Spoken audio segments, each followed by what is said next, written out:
Saturday night, boys. Let's get ready to jam out with the clams out. Come on.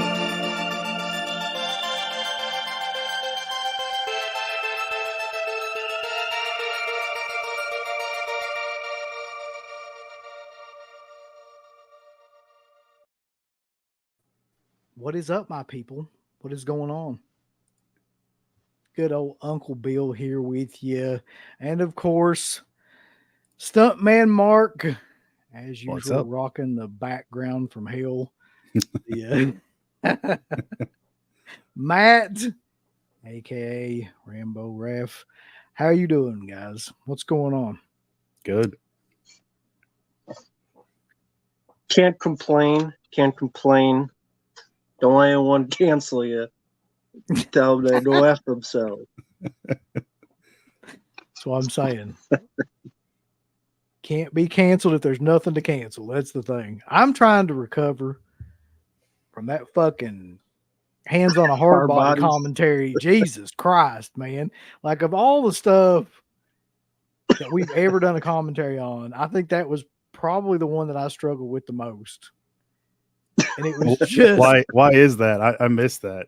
Because the documentary concept is that they're giving away a truck, but you have to stand with like your hands on the truck the entire time. And there's like, I don't know, 10, 15 people like around the truck, and whoever gives up last wins the truck.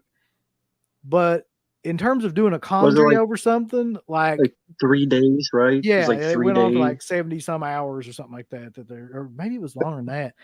But like the concept does not lend itself well to a commentary because you're watching people stand there with their hands on a fucking truck for like, an hour and a half. And there's some good like, commentary in between it with there's like interviews and stuff, people being interviewed. But overall, like that was not one to do a commentary over. Was that one a request? Yeah, that was a request. Okay. But I think that would have been a good film to just watch had we not like had to do something like a commentary over it, just to watch on your own time. But it was not entertaining, nor was it exciting. So I'm hoping to cleanse the palate with whatever happens tonight. So, Jesus. Come on, Mark, bring out the cocaine. Wake everybody up. This is a drug-free zone tonight. Yeah. One thing that was disappointing, probably not as disappointing as that, was Silent Night. Did you guys see John Woo's Silent Night yet? I haven't seen it yet. Nope. Okay. Haven't seen it. It's not a bad movie. I was just disappointed. I'm expecting so much from somebody who gave me Hard Target, Hard Boiled, all that stuff. Like, there was nothing in there stylistically that lent itself to be anything really fun or stand out or memorable even. Like, you see something like Hard Target for the first time, or even Hard Boiled, you remember those sequences. You're like, man, that was fucking cool. Or I can't wait to watch that scene again. Or it's going to stay with you like the whole week. But anybody could have made that movie. Like, I had a hard time like wrapping my head around it. Like, there's like maybe 3 scenes of slow motion, which again, anybody can do. It just had nothing about it that I would ever go back to watch. And for a movie with that kind of concept, you'd think that it'd have a lot of replay value, but it doesn't really lend itself to that at all. That's a shame too, because like, I mean, that was one that I was looking forward to. I know a lot of people were looking forward to it. You wanted that to be like a return to form, or something great. And it's 20 years he hadn't made an American feature, and he comes back with this, and I'm like, it's really deflating because and it tanked too. I mean, me and Rambo talked about that a few days ago. Like, it didn't make anything, and just off the reception of like how the movie plays and everything, I can't see it like picking up or him even doing anything else. But I could be wrong about that. But it's a bad return, in my opinion. Especially to have that sort of a reputation as like the guy who somewhat changed action in cinema. You got me thinking, so I wanted to look up like what the box office numbers were. It debuted at like number 9. Yeah, it's not good, whatever it is. They like 3 million.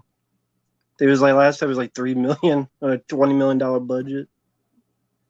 So I'm on fucking Box Office Mojo, and let's see what they've got here. So apparently last week, the latest weekend, December 1st through the 3rd, they've got are you kidding me? Renaissance, a film by Beyonce, was the number 1.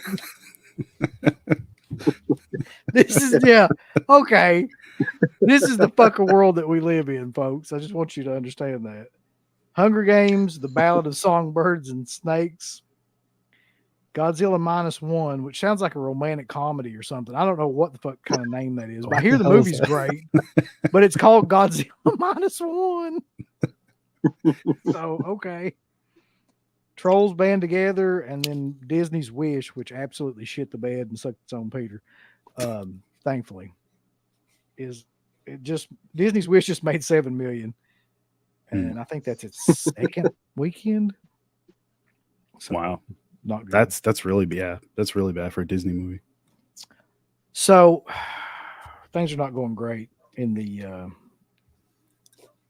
box office world. I'm trying to figure out where that movie landed. So Silent Night landed 9th, like you said, 3 million. It made $3 million. Damn. Thanksgiving was next, and it's been out for like what? 4 weeks? Almost? Yeah, about a month. Yeah. So it made 2.6 million. That's wild to me. That movie, for some reason, has got like staying power. Yeah. But before we go any further into this discussion down this movie road, let's see who's in the chat. We got Adrian James, Edward Duff, Witch Hunter, Jonathan Sanko. Yep. Scratch Burno, Pred's in here. Dark Metal Spider, Blu-ray Addict, Bradley Taylor's in here. You guys are in here. About like put y'all's names up. Bog Zombie and TJ and Movie Junkie Jen. Mike B. Magic Hands, Manic Exorcism, Suspiria Night, Kentucky Cunctator, Alexander. There's a lot of people in here. I'm just going to go ahead and tell you. Cool. The Mayor, Mikey B. Time to rewatch Broken Arrow. Yeah. Holiday Styles. That's a good question. Do you think Bad Santa is the best Christmas movie in the last 20 years? No. I mean, I love that movie, but you guys go ahead, because what I'm going to say is going to make me look ridiculous, but I'll save it for last. Go ahead, Mark. I'd have to think about it. I do like Bad Santa a lot. I'd have to like pull up a list of Christmas movies for like the last 20 years. I mean, there's not a whole lot, honestly. Like they usually they're usually straight to like Netflix or something like that. Like they don't make them for theaters much.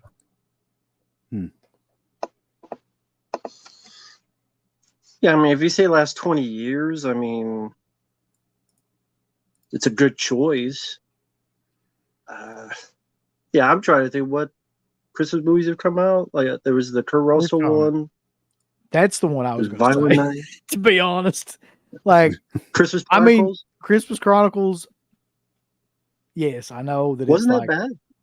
A sappy ass Christmas movie. I get it, but like I thought, as sappy ass Christmas movies go, that was pretty good. Kurt Russell was great in that film too, as he is in just about everything. Oh yeah. Yeah, it wasn't that bad movie. Sequel was not that good, but no, first one was pretty good. Jingle All the Way 2. Oh my god. I wouldn't have thought of that one. Fucking Larry the Cable Guy. Yeah, I would not have picked that. What about the one with Randy Quaid in it? Wasn't there like a Christmas like vacation too or something? Was it? Yeah, it had Randy Quaid. He was like on an island, like a tropical kind of. Oh God. Yeah. Oh God. That's one of the worst ever. And I didn't know this. I did not know this until recently, but there are like 7 fucking Home Alone movies, man. Like, and after 2, it just steadily goes further and further downhill. Yeah. Agreed. Yeah, I stopped after the 3rd one. I think I watched Sally, 4, and I had no idea they made more than that. Sally, I've seen them all. The last one. You got the box set on the shelf over there. The Scream Factory. The last one, like the last one, it was the kid is doing stuff to the bad guys, but the bad guys are the good guys because they're doing it to save their home. So the kid is like torturing these 2 people that all they're trying to do is save their home so that their kids aren't homeless. So I'm like, who the hell are you supposed to root for? Home Sweet Home. Home Alone. Home Alone 5 with Malcolm McDowell. Forgot about that shit. You know what I just thought about though, and it's technically a Christmas movie, and it's probably one of the better Christmas, even though it's a horror film as well. Mark, you might know where I'm going with this. It's come out and it came out in the last 5 years, I think. Better Watch Out. Oh yeah, that was good. That was a hell of a movie and a complete like twist on that same kind of like genre. Yeah, I didn't see some of that coming. That was fun. Yeah. So I don't know. That's not a traditional Christmas movie or anything, but all I've been doing this past week, by the way, why I'm in that kind of zone is like I've just been watching like horror themed Christmas movies. So I watched Don't Up Until Christmas, which is great. If you haven't seen that, like it's a horror themed Christmas movie. It's great. I watched Christmas Evil, which is insane. I don't know if it's great, but it's insane. It is. Yeah. Of course, Silent Night, Deadly Night 1 and 2, which I could have just watched 2. Yeah, that's what I usually do. Like, first film. And there was one more, but it wasn't Black Christmas. So I'm going to save that one for because I bought the 4K. I'm going to save that one for closer to Christmas. But I watched one more. I can't remember. Have you guys watched anything like that lately? I'm probably going to watch Bloody Christmas again this year. I like that one a lot more than I probably should. I just enjoy the whole robot Terminator style Killer Santa. Oh yeah, I haven't seen that yet, but it's up on Shudder. So you should check it out. You should check it out. It's a fun time. The dialogue's a little rough in the beginning. There's a lot of fucks. So I thought it was like a Rob Zombie script at first, but it gets a lot more entertaining as it goes on, especially once like all the kills start. Yeah, that one. I'll probably watch Bad Santa. It's been a long time. Me and Rambo just did the commentary for Jingle All the Way. That's always one I pop in every year. I saw that. Yeah, that was hilarious. Yeah. It's also one of the last movies I remember Sinbad being in. What the fuck happened to Sinbad? Well, more recently, he's had the stroke. So, yeah. But before that happened, I think he started to focus just more on his stand up. He was in Good Burger. Oh, he was in Good Burger. Yeah. I think he's in the second one as well. But I haven't seen it. Good look for that. I heard he went at some point. He had to file for bankruptcy, which kind of makes sense. And that there's like a 20-year period of time where he didn't do a whole heck of a lot. Mm-hmm. But let's see. There's some questions in here. This is an interesting one. Do you like Polar Express? I don't think I've ever seen it. I've only seen it once, but I don't. Those people look. Go ahead. Those people look creepy as hell. That's a horror film. But the way the CGI looks, all fugly looking parasites, especially Tom Hanks, looks like he's bloated like he's the Michelin Man or something. With all marshmallow men ready to pop. I blame fucking Robert Zemeckis for bringing that whole trend in of having those animated movies look like that or whatever that is. Because remember when he did that? Like, there's like 2 movies he did there right in a row. Beowulf, I think, was one of them. Did he do that one too? He did Polar Express, yeah. That makes sense then, yeah. Because they all look the same. They look exactly like that. I haven't watched this one yet either, and I want to. Mayor says he just watched It's a Wonderful Knife, and it was disappointing. It was. Didn't Mark see that? Yeah, we talked about that on the last stream, or I guess I did, but you didn't like it. No, despite the cast, I like the cast, but it has some. I'll say like the first like act is really interesting, but as soon as they go into the It's a Wonderful Life thing, it just, I don't know. I just start to like lose a lot of interest. They should have just played it as a straightforward holiday Christmas slasher movie. I think it would have worked much better.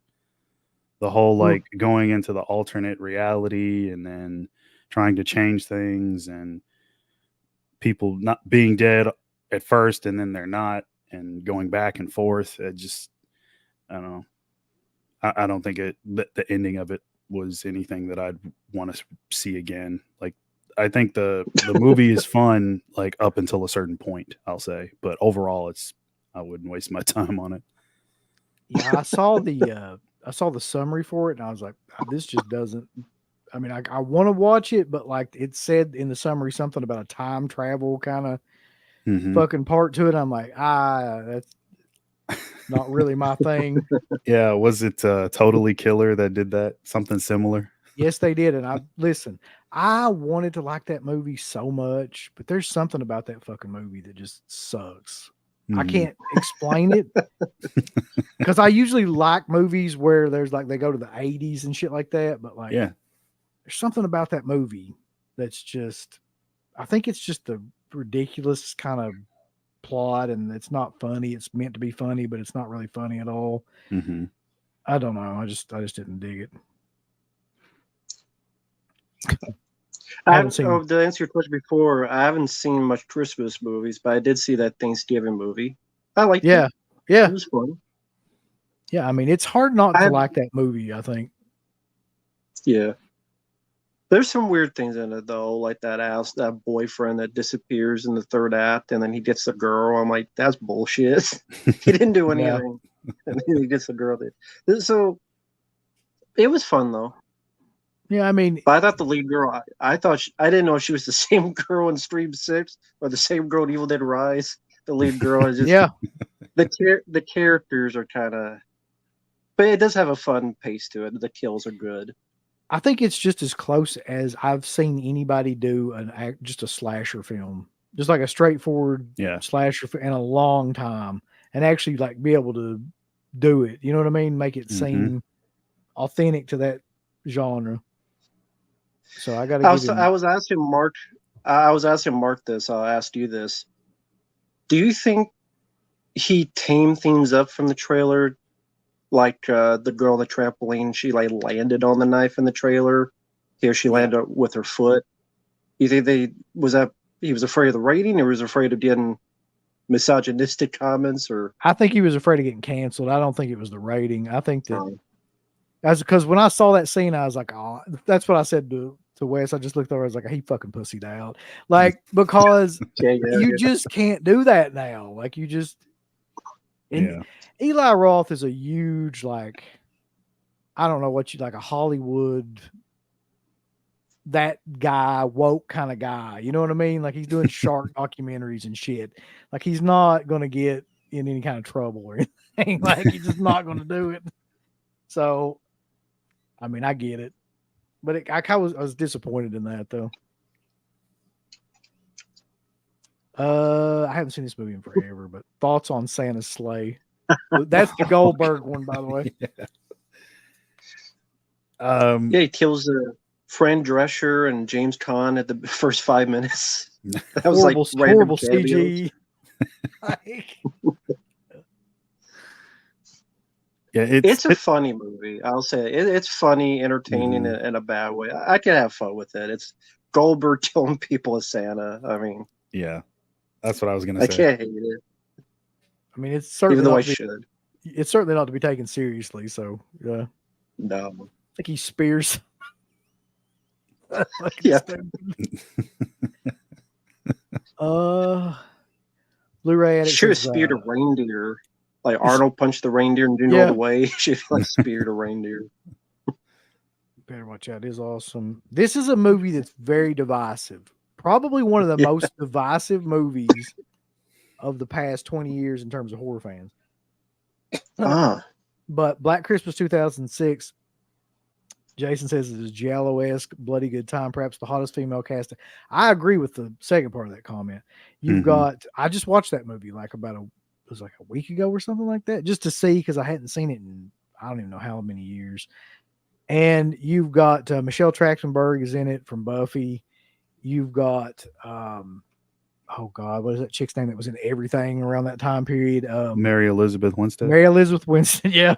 Like for some reason, from like 2005 to 2008, she was in every movie that came out. I don't know if you remember that, but I mean, everybody in that film. Katie Cassidy is also in it. Yes, Katie Cassidy. Yep, really hot. She was in a cool like slasher show that was on like CBS that nobody talks about called Harper's Island. That's a really good one. If anybody is interested, check that out. It's really fun, very underrated, and it's about maybe 13 to 15 episodes. Really cool slasher series. And they were going to do more of seasons of like stories that were in that vein, but it didn't pull in the ratings they thought it would, so they just put the kibosh on the whole thing. Excuse me. Kentucky says, oh, but real quick, what are your thoughts on Black Christmas 2006? Fun for what it is. I enjoy it. Here's the thing. I don't think it's particularly good, but I don't think anything can compare to the original. Nothing will recreate that atmosphere and just the way that movie's shot and everything. But I like all the chicks, so like that kind of gets me through it. If it was a completely different cast, I would probably never watch it. Let's just put it that way. Am I crazy, man, or are a couple of the guys from the X-Files not involved in that movie somehow? They are. Yeah. Glenn Morgan, James Wong. That's what drew me to the production in the beginning when I saw it on the horror sites, and they were like, they're remaking it, but I'm like, these guys are doing it. I'm like, I'm all in. And then I think a friend of mine saw it, and they're like, yeah, this dude's yellow, and like there's incest. And I'm like, did you see Black Christmas? Like that doesn't like, are you sure that's what you went to go see? They're like, yeah, that's what it was. And when I saw it, I'm like, what the hell were they thinking? Like, yeah, there's a lot of it that was like, just they overdid it a bit. I think.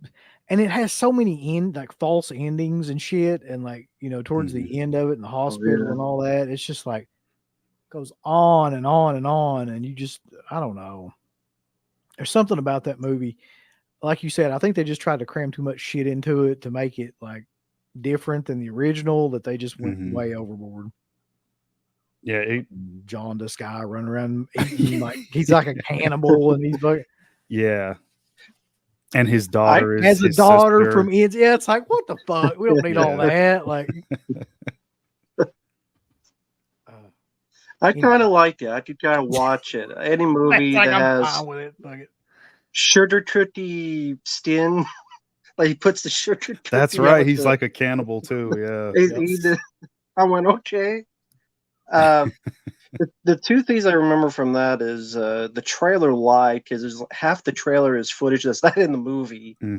Like that lawnmower that zip up the lights and she's going towards it. That's not in the movie. And I had the DVD because the making of it is interesting because it's actually more honest than you would think, because that guy directed Willard, which I thought was pretty good. And he was honest about how it bombed and it bothered him, and how pretty much with this, he was kind of told to do the opposite, just go over the top, bloody gore, which is opposite from what did Willard. And he was pretty honest. He pretty much said, "This is probably going to be the last film I do," because it's like he knew he needed to have a hit. I think he listened to the studio too much. He pretty much. That's why it was kind of refreshing. If you ever, anyone out there has the DVD, there's a Glenn Morgan interview. It's pretty interesting. I think he knew that he pretty much had to sell. In his eyes, he had to sell out, or this film wouldn't be a hit, and it wasn't a hit anyway. So he didn't make any more movies anyway. So. Well, he did the same year he did Second Unit on Final Destination 3, because I think James Wong directed that one, but Glenn Morgan did the Second Unit. But yeah, just they threw too many things in.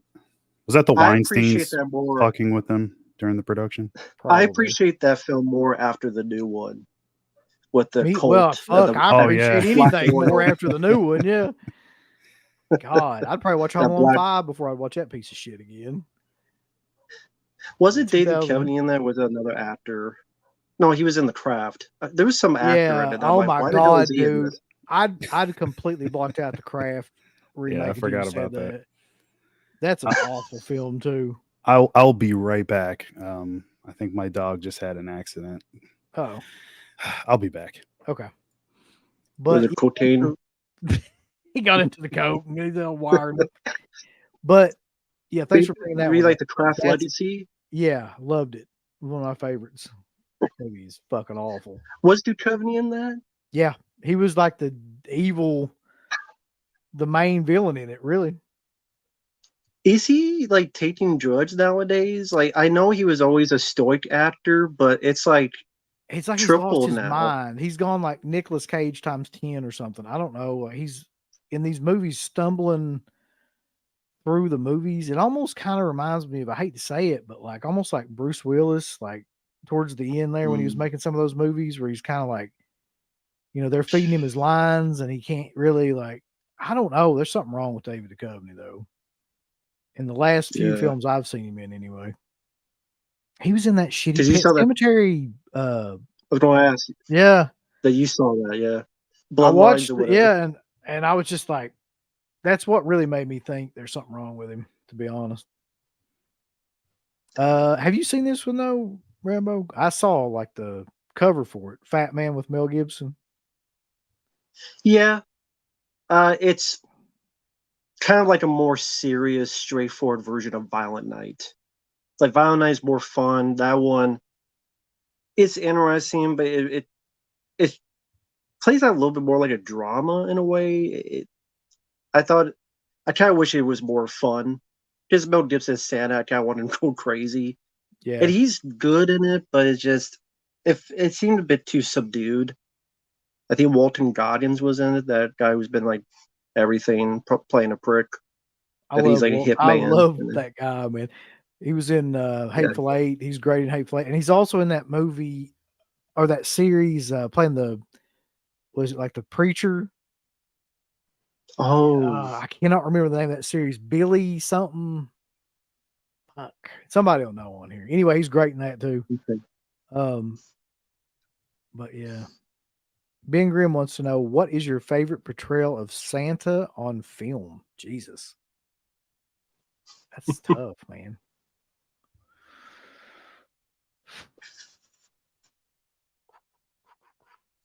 I have no idea. Oh, completely going blank. It's like, you know, Miracle on 34th Street is the obvious answer because that's like one of the templates for every Santa that came after that.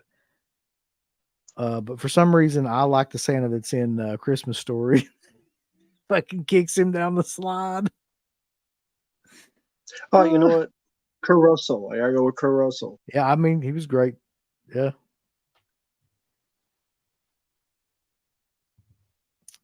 Let's see. Thoughts on Maniac Cop? I never liked that movie, man. I tried to like that movie. I just never got into that movie.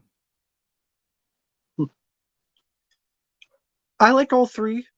I think the second one is the best one, especially Robert Davi. I like the third one, despite the director pretty much quit, and then they had to But I think I like that one because Robert Davi's the hero, and I'm a big fan of that actor. I like the police station sequence in Maniac Cop 2 is like Terminator. I like the stunt sequences. I like it. I like all three of them. I But think yeah, I think it just for me has something to do with the fact of I like Bill Lustig a lot, and Yeah. Normally I like anything that he does or has anything to do with, or produces or not produces, but fucking puts out for Blue Underground and stuff like that. But for some reason, I just have a disconnect with that movie. I don't think that some of the stunts are great, like you said. I just don't think the kill scenes are great, and I don't really like the look of Maniac Cop in it, especially the first one. yeah. It tends to get a little bit better in the second one, actually. What is the dude's name that plays? I should know that. Zadar, Robert Zadar. Yeah, Robert Zadar. There's all kinds of stories, man, about him that one of these days, if we can get Goose on here, because Goose was his handler at a convention that we did 20 years ago almost in Kentucky. And he was one of the guests, and there's so many stories. They're not my stories to tell, but that man was insane. Like towards the end of his life, like so many stories, dude. I hope to one day, like he'll tell them. I hope. TJ. Oh, go ahead. Sorry. I would want to say real quick with William Lustig. If you look up the making of this film, it's a very interesting story about William Lustig working with Jeff Speakman because they were making the movie. Because it was a different movie called Brute Force, and throughout it, William Lustig quit or got fired, depending on which story you hear. And what was one of the things Lustig said? You had to buy 2 plane tickets for Jeff, one for him, one for his ego. That's true too. So it's the making of William Lustig's Brute Force is a very interesting article, and then like the stunt guy had come in to direct it. I just mentioned that because Jeff Speakman, William Lustig. It's interesting backstory behind the whole thing, and better than the movie. I'm sure you've heard a lot of Speakman stories, but he was supposed to be like a giant prick. Like, yeah, that's kind of that's kind of the stories that I hear a lot of the time about him. I'm not sure if he was on like Seagal level prickdom, but he was not supposed to be great. What is up, direct screenwriter? TJ says, would the opening of Argento's Deep Red count as a Christmas movie? Yes, it would. Let's see. Thoughts on Urban Legend? Does that take place around Christmas? I like it. I can't remember. I'm back. Everything all right? Yeah, it wasn't too bad. Do you know, Mark, does Urban Legend take place around Christmas? I don't think so. I can't remember if it did or not. I don't think so. But thoughts on the movie? I love that movie. I think it's better than like a lot of the ones that came out around that same era. Like I Know What You Did Last Summer and a lot of the Scream ripoffs that came out. It's probably my favorite of that. Yeah, it's a really fun movie, really well shot, solid cast all around. One of the earlier Jared Leto movies, and he's pretty good in it. I think I wish the script. It is. Yeah, I wish the script was what they shot. Like Jamie Blanks didn't want to go for all the script is really, really violent, the original version. And he wanted to sort of have a little bit more of a mystery element, focus on atmosphere, and the pacing. And like, he just completely went around all the extra violence that's in the script. They talk about that quite a bit on the commentary and the making of. His cinematographer that he got I can't remember the guy's name, but he's really big. And he was like, I'm not going to shoot a gory slasher movie because I hate those films. But he wanted the cinematographer to shoot it. And one of the things they agreed on is that they weren't going to focus on all the really gory stuff in the script. So Well, that's I a wish, shame. I know, I wish they would have, but you know, it's But still he a So silly they will- were movie. pussies. Yeah, They were but pussies. he will concentrate on like a goth Daniel Harris getting railed. Yeah, He's That's fine with fine. that. I think we all are. Yeah. What a bunch of pussy. I do like the film though. It's a lot, like you said, it's a lot better than the last stuff. I do wish it was gorier, but yeah, it's nice to have Robert Englund in there. Was it Michael Rosenbaum, Mhm. which he's gone to do bigger things. A lot better than like Valentine with that Yeah. Cupid that looks like the Campbell Soup Kid. It looks like the Campbell Soup Kid. Anytime It it comes, like, does. You're right. you know, put my blood in a Campbell Soup can and send it to someone else.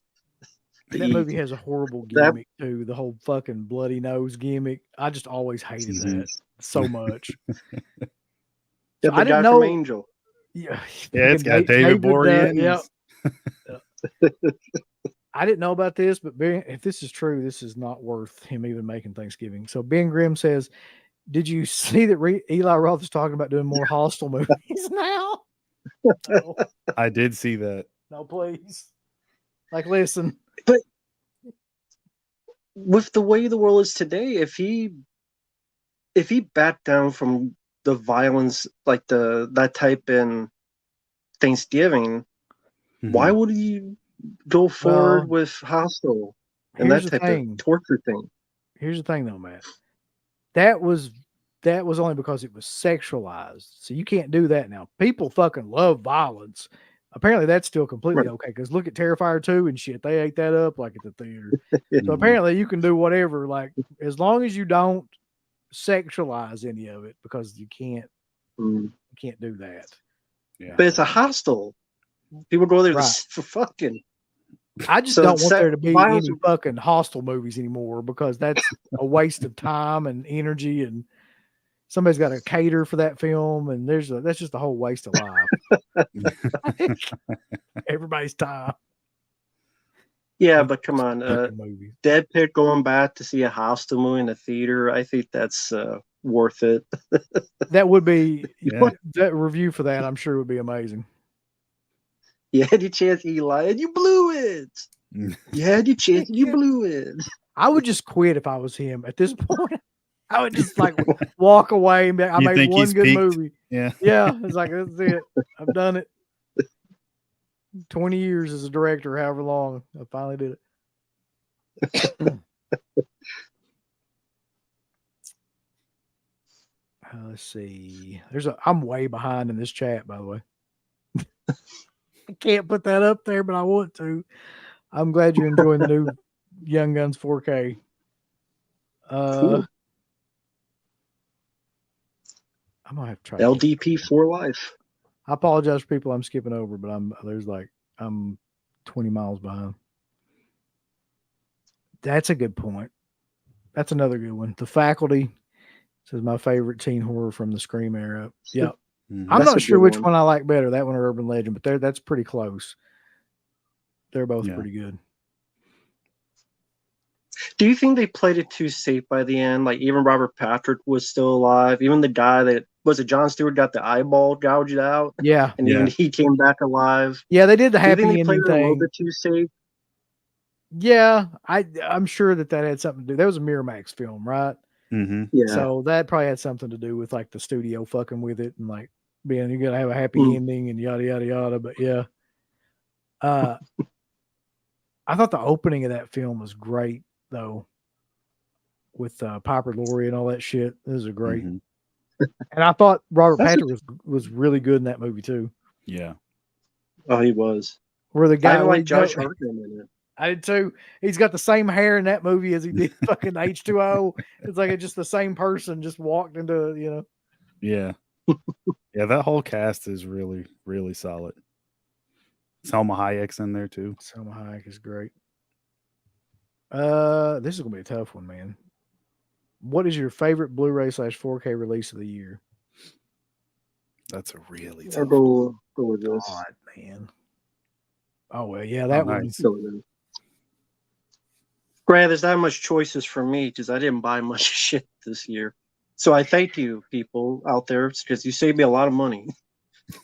So I just got the Tremors 2 from Arrow Video. Picture quality looks great. Nice. Now, we got to divide this into two separate things then. What's the best one in terms of like the way it looks? And then what's the best one in terms of like just your favorite? You know, the one that you look forward to the most or enjoyed the most? I'm going to tell you what, real quick, what my favorite one was in terms of the way that it looked. And you're going to laugh your ass off, but this is 100% true. I don't give a fuck what anybody says. There's been a lot of great 4K releases come out this year, but I swear to God, yes, the one that I thought looked the best was fucking Ghoulies. I can't help it. I've watched it at least 2 or 3 times to where I was like, because I was just absolutely just astounded that it looked like that. And so I watched it again. I was like, there's no fucking way. And that to me, in terms of like just the way something looks, has no business looking like that whatsoever. That's my pick for that. Now, in terms of like for ones that like I was super psyched about, there's no question in my mind what the release was that I was like most. Well, the one I most look forward to was, did Martin come out this year? Did it come out in 2023? I think that was this year. I think it was too. That was not it, but that was the one I was looking forward to the most, and it kind of let me down. But the one that did not let me down that I actually have was It Follows. That one was the one where I was like, everything came together. I love that movie. It never had a really good release. Second Sight did a fucking awesome release of it, and it was like, it all looked like a perfect storm to me. So that's my shit.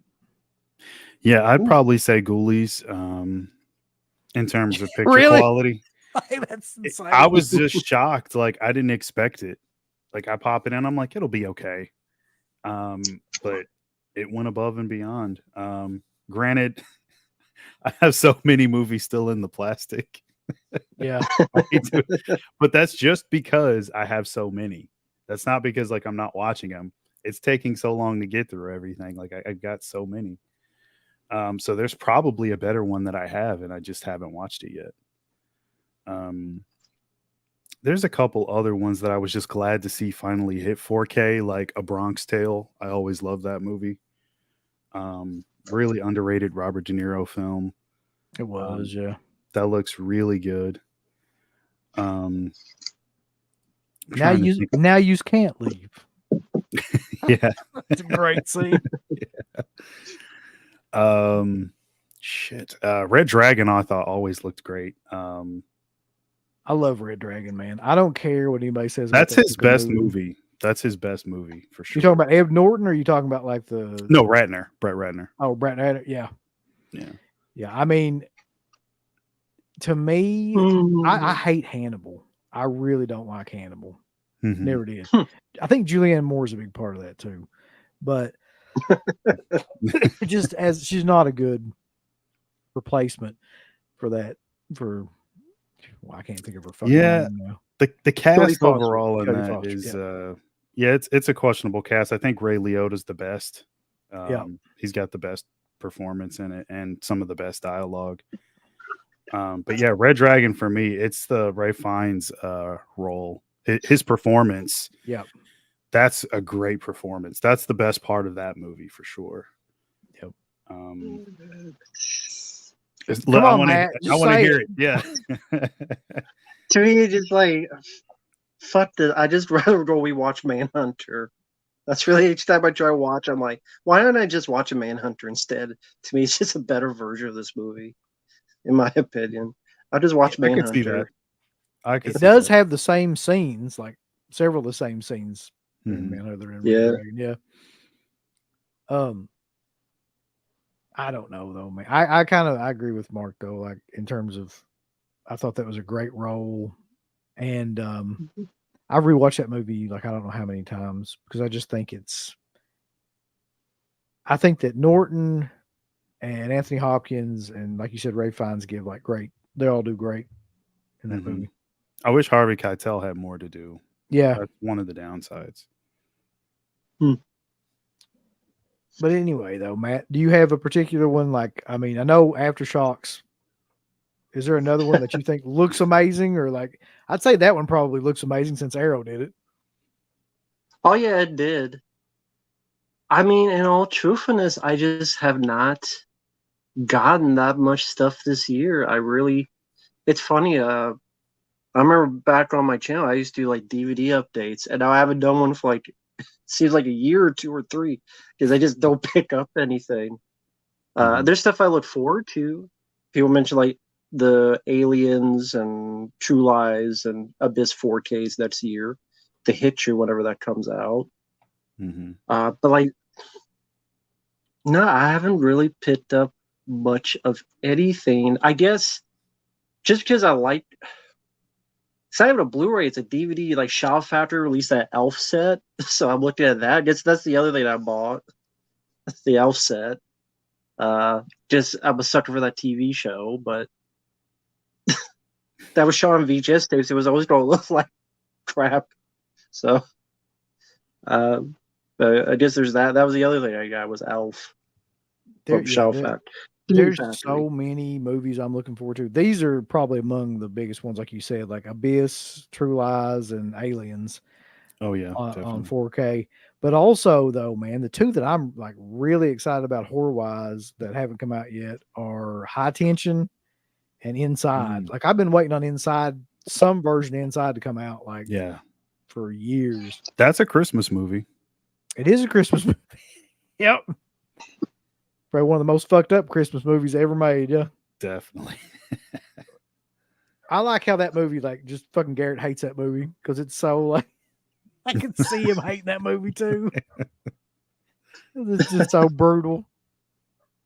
The heroes there. Oh, you gotta have that. I mean, fuck. Which, I mean, it's for Shout Factory is actually not that bad of a packaging, considering what they've done lately. But I only bought like 2-3 things this whole year, so that's the uncut episodes. Because the previous DVD, they're the cut episodes. These are all the uncut ones. Because when they went into syndication, they cut like 5 minutes because they get rid of like copyright songs and they want more commercials. So that's the first time you have the full 25-minute episodes, not just the 23 or 22-minute ones. That was on the Lionsgate DVDs. You know the one I want to buy from I guess it's Shout Factory. I think it's it's too damn much though. Is the Police Academy Blu-ray set? Oh, like I don't give a fuck. I love those movies. Like well, up to like Mission Moscow. I don't. Well, that's the last after one. that. Yeah, I think at that point they kind of lost me. But up until that, like I liked all of them. Yeah, those are fun. I like the first 4 with the Goot. The Goot. Gutenberg was in it. Oh yeah, he's the Goot. Yeah. This is probably one of the better questions too that we've had on here, and I don't know what my answer is going to be. But Blu-ray Addict says, "Ask, what's the best direct-to-DVD horror sequel?" My top 3 would be Tremors 2, Curse of Chucky, and Wrong Turn 2. Shit. Now you talk about a hard question to answer.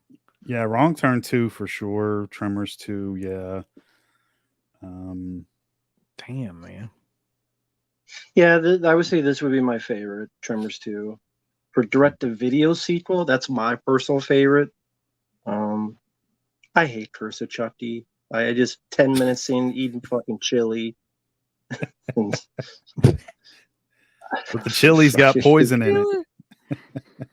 It's still 10 minutes eating chili. 10 minutes of eating chili. Yeah. Fucking Don Mancini, that fucking Don Fettuccine. I fucking hate that guy.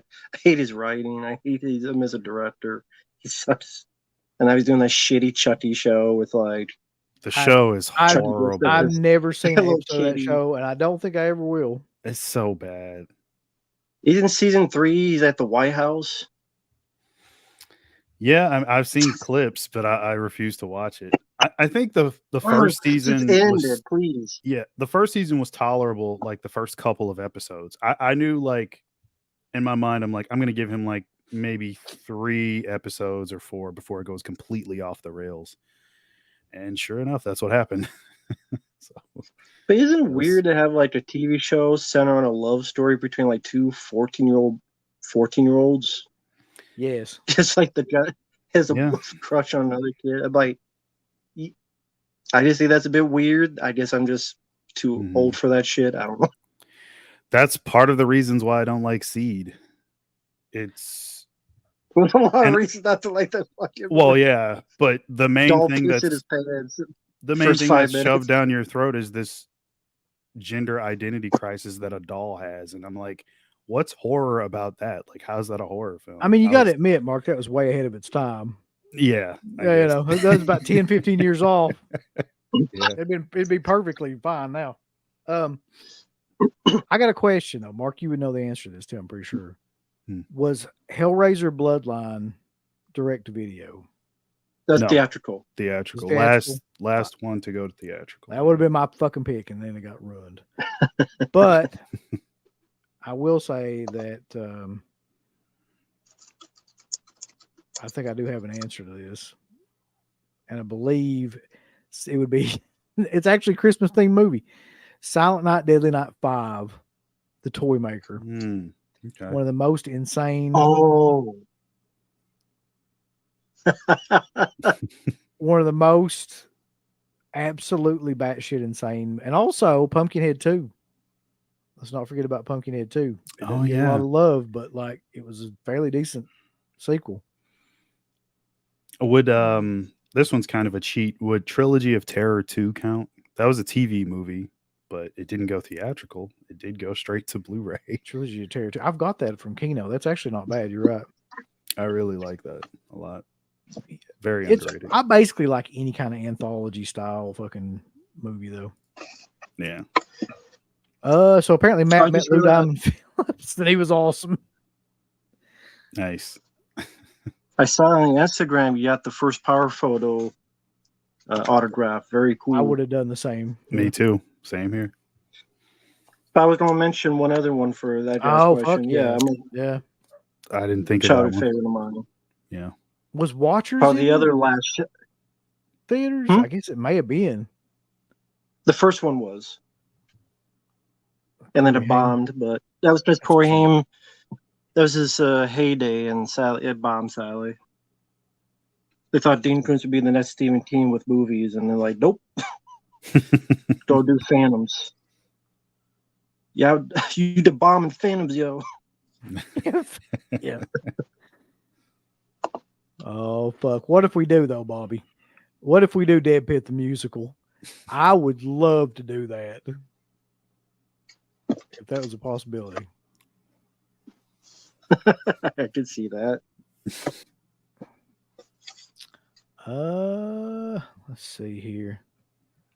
What is the best audio commentary director on Blu-ray or DVD? Top 5: John Carpenter, also Larry Cohen and John Carl Buechler and George Romero and George P. Cosmos. Shit. So I don't know about best, but the one that came to mind is the one for Jackal, where the director left because he was pissed because Fred Olen Wright kept him off. Yeah. It's on YouTube, clips of that for those who want to watch it. It's pretty funny. Because, like, why did you do this? And that's not how you TP a house. They don't use the whole roll. And he just kept crapping on the film. And the director's like, he left for like 10 minutes. I don't know if he ever came back. I'm trying to think here. I honestly don't listen to that many commentaries on films. I might say for me, Guillermo del Toro. And a personal favorite commentary is the commentary for Blade 2 with him and Wesley Snipes. So entertaining. One of my favorites. And they're just bullshitting the whole time. And I know they had a blast making that movie. That one for sure. What about for Blade What was the name of it with Triple H? Oh, Trinity. That commentary. No, Yeah. I'll bet that'd be awesome. It probably is. I probably see for me when I liked him, Kevin Smith. Those challenges are actually a lot of fun with him in the group. Those are fun. Yeah, Mallrats, Dogma. Those were fun commentaries. I mean, you know, say what you will about Kevin Smith now, but back in that time period, the dude could talk about anything and make it interesting for like hours. So absolutely. Yeah. Another person who's a good mention would be Tarantino. Although he doesn't do commentaries on his movies, he does it on other people's movies. I don't know why, but anytime he's on one of those, they're always really fun. I could really listen to him talk about movies because, you know, he's kind of a douche and he's kind of like, you know, whatever. But in terms of knowing things about movies, I'm not positive if there's many people that know more about just that many different types of films in the world, really, than him. Yeah. Exactly. You are correct, Matt. I did get an OLED TV. The verdict is holy shit. That's my verdict. Like, I feel like it's like something I've been searching for my entire life. Like, you know, like some sort of picture quality that I've been looking for like, and I've gone through everything that you can go through. I've had like the regular LED TVs or TVs, the QLEDs, but this is really like where it's at. Like you could, and here's the difference, in my opinion. Here's the difference. You can stand 2 inches from that fucking thing or stand 20 feet back from it, and it will look equally as good. I mean, there's something about whatever that is that makes the picture quality insane, no matter where you're at, like in the room or anything else. It's the self-illuminated pixel technology. That hell yeah for the self-illuminated pixel technology is all I'm saying. All I know is it looks insane on anything. You put it, streaming stuff looks crazy on it. You know, which I would not think, but like if you play like an actual 4K on that son of a bitch, it's like they're sitting in the damn room with you or something. Like it's unbelievable. Agreed. I tell everybody to get an OLED. If you're going to buy a new TV, you get an OLED. That's the way to go. Imagine how Ghoulies 3 will look in 4K. Yeah. A lot of people brought this one up. I don't own this one. I bet you do though, Mark. The 4K. Haven't broke the seal on that. Oh yeah. But I bet it does look good. I'm sure. Arrow's Blood and Black Lace, which is the Mario Bava. I have not watched that one yet. Do you see Friday the 13th 4K set in the near future? I heard Paramount said no to Scream releasing the first 4 on 4K. You imagine how much that would cost? That's the only reason I don't see that happening. Like you're talking about 11 movies if they include Freddy vs. Jason. On 4K, I mean that would be fucking. Let's see, $400 with the reboot, right? It'd be 12 with the reboot. Oh, I forgot. 12 movies. Reboot. You're right. Yeah. I try to just put that in my head with like Piggly Wiggly Bag Jason. I try to just. Does Friday the 13th need 4K? I mean, they're not really. Yes. I liked them, but everything they needs don't need 4K. Now it's just like you got to do it. Yeah, they might as well. I don't see why not. It's not needed. It's Friday 13th. It's not Blade Runner, Oppenheimer or something. If you think about it's woods. Like, I mean, you're right about that. Actually, like I don't know how far you want to go with Friday 13th, but like think about that. And that's 12 movies. Let's assume that like each movie's $30 a piece, right? It's $360 for that fucking set. I don't know many people outside of like people like us that would buy something like that. So I don't know if that's in their best interest. Now you could release, you know, I don't know, one at a time, a couple at a time, like I don't know, something like that. But I just don't see that whole fucking. Well, what did they do with Halloween? Did they release them like 3 packs? Halloween. Yeah, that's how they did Halloween. Was they released like 3 at a time, basically. Mm-hmm. It depends on who gets it too, though. Like who gets the. I'm assuming that'll be Scream Factory still. Probably. Well, that's the issue though. Like they've released Friday the 13th so many times. And I don't mean Scream Factory, just Paramount putting them out over and over and over. And I'm sure it's only us diehard fans who are rebuying it. Like you said, who's going to buy the 4K set? I'm pretty sure most people have that Paramount one that had all of them on Blu-ray. And then maybe some of those people double dipped on the Scream Factory set. But for them to put out a 4K set now, I don't see the common moviegoer or even just the casual movie fan that might even like a couple of the Friday the 13th movies getting a full 4K set that's probably $250 or $300. So it's probably not a wise thing to do for them, investment wise. I don't know, man. They just released on Paramount Plus too. Probably the movies, probably Paramount Plus, since they got that platform. Well, that's the thing too with it too, Matt. Is I feel like that, like some of these companies now are starting to see the value in these, these releases, and they're starting to take back and do their own kind of thing with it instead of these other companies. So I don't know if maybe Paramount would do something, but like that. But I'm not sure what they really need to do. Somebody needs to just do Nightmare on Elm Street on some fucking any format at this point. Like a box set of that would be nice. Yeah.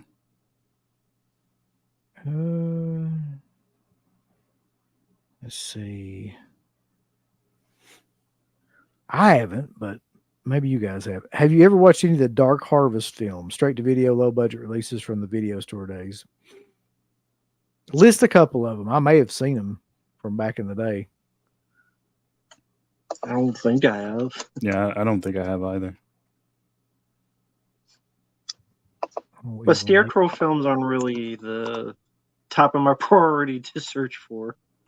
Killer Scarecrow movies. Scarecrows was okay in the 80s, but I mean, Dark Knight of the Scarecrow, it's a pretty short list. What about the Jeff Burr Night of the Scarecrow from like 94 or 95? You like that one? Oh, I know I've seen it. Long time since it's at all. It's got some cool effects in it for sure, man. It's really hard to find though. The Blu-ray, I think it's out of print. All right, so Pred asks, do you think if physical media stays alive, we will see 8K in the distant future, or will that be a disservice to movies because grain will be more visible? I go back to what Michael Felsher said a long time ago when we talked to him about this.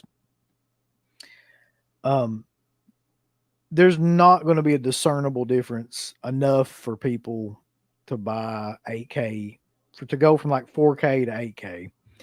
And the fact is 4K is not even selling really well. So what the fuck will they put out 8K for? Mm-hmm. That's just going to confuse people even more. And then they're just going to like, it would bomb. Each time you go up in these categories from now on, there's less and less of a difference that you can discernibly see, like in the quality of the picture. So from DVD to Blu-ray was huge. From Blu-ray to 4K was like, it depends on the 4K. Sometimes you can tell a big difference. Sometimes you can't. I think from 4K to 8K, you just kind of be like, I mean, it depends on how they do the restoration. That's always key. If they pull it from the original negative, then I think it possibly could be worth it, especially if they shoot the film in 8K, which I know would be really expensive because it already costs a lot to shoot in 4K. So if they do it that way, maybe, but you'll probably see a difference that way only. I can't imagine, like, so for instance, if you look at something like, I don't know, Scream 6, for example, it's a newer movie.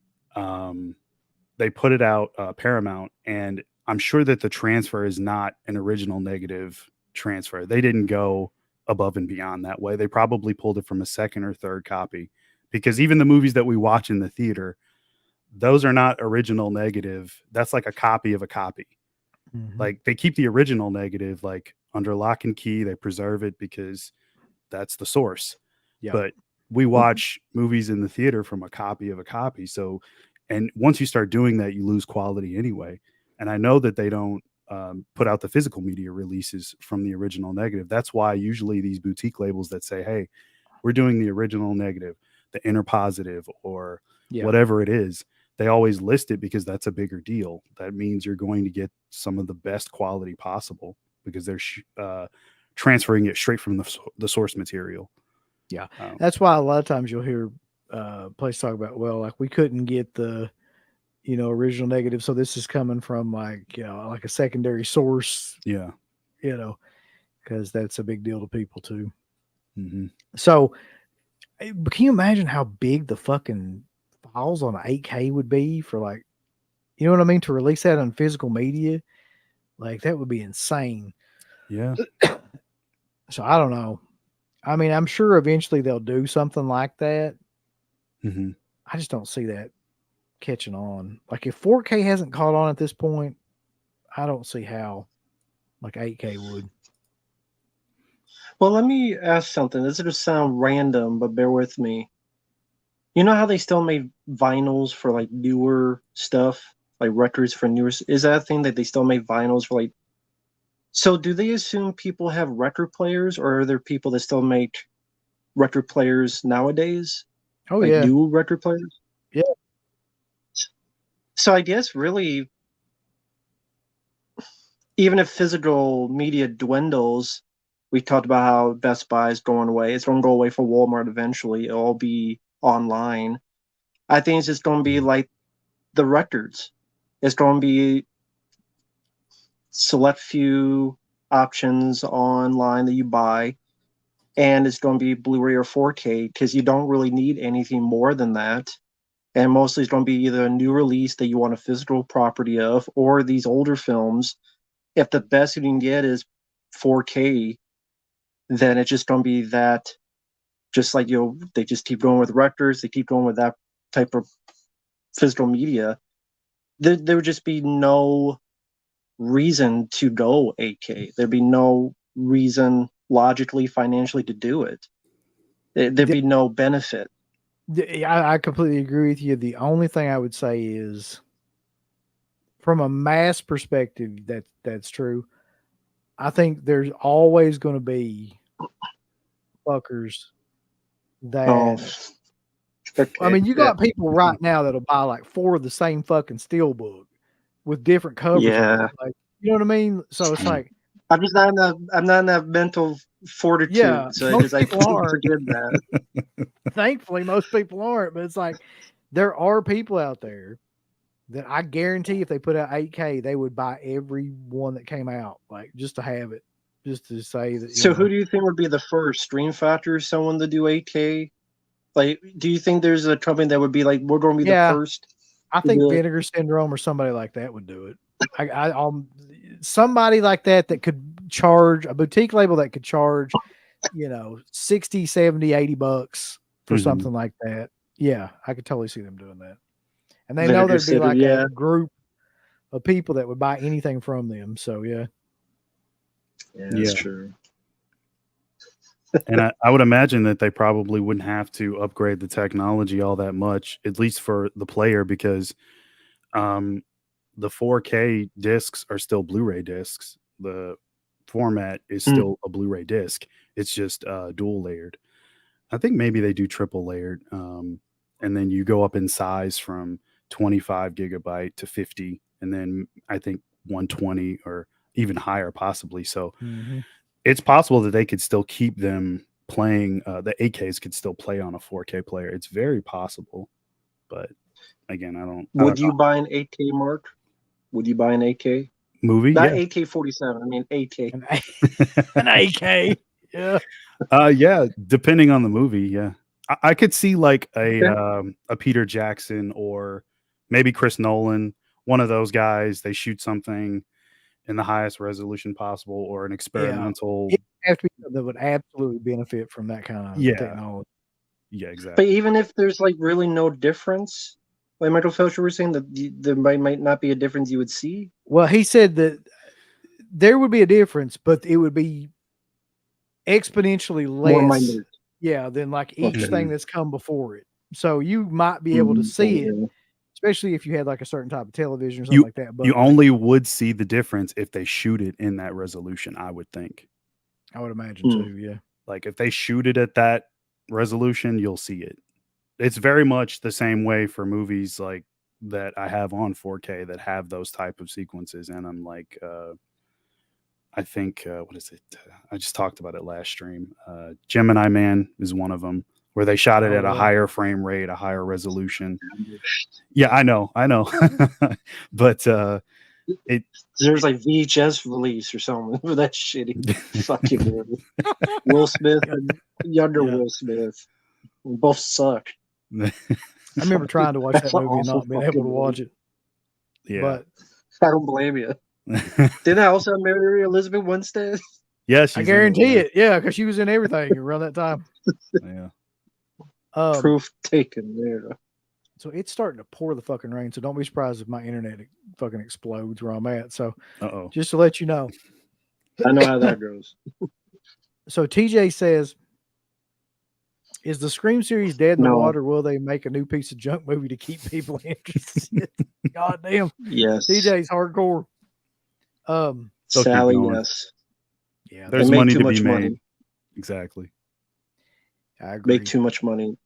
Unfortunately, I don't think that did anything to derail the Scream train. Until they go to space. Little known fact from Suspiria, not that trees look amazing. I don't know. He's not wrong. They do. I go outside, see trees. And that's 20K. Dark Harvest 3 rules. Okay. Is it as good as Carnosaur 3? No. Rich, is it as good as Carnosaur 3? I was thinking about this movie when y'all brought up some of the Scarecrow movies. Is that not the one with fucking Tiffany Shepis in it? Scarecrow Slayer. I've never seen it. I don't remember that one. I'm trying. Or is that another Scarecrow movie? I think that's the one. I might be getting that confused with something else. Hell, I'm gonna have to look it up now. Oh God. Because there's like a 2-pack of that.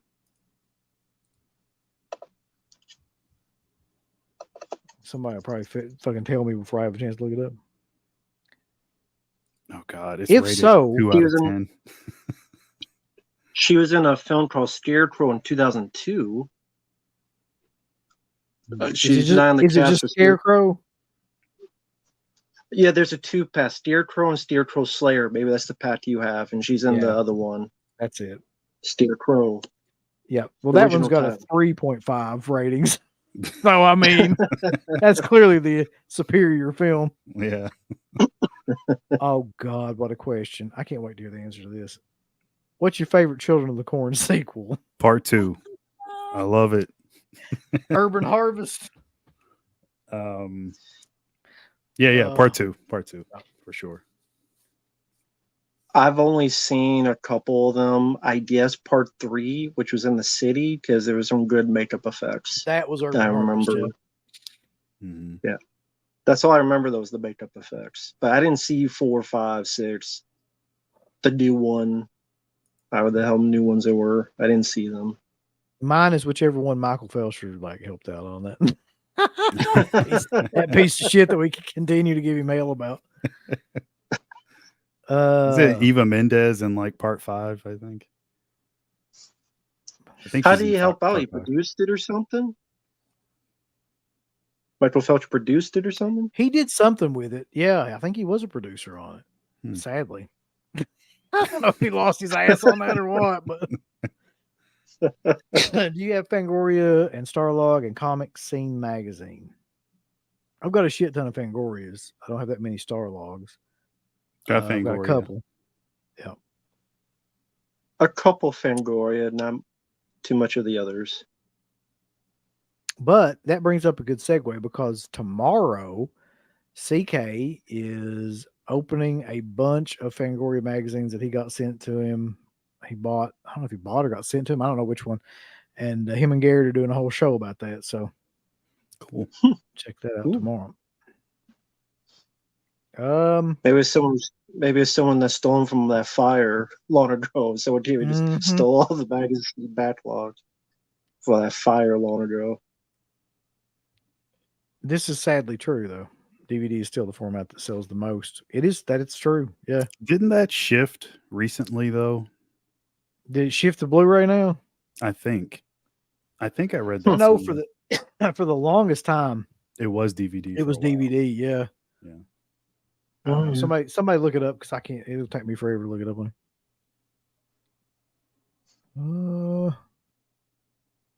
it. It's Mimi. Does anyone have a record player and listen to records? My son totally does. I think that's cool. Yeah, I've got an Audio Technica record player in there. That's what I listen to shit on. And then when I'm doing my beatboxing and shit, that's what I use.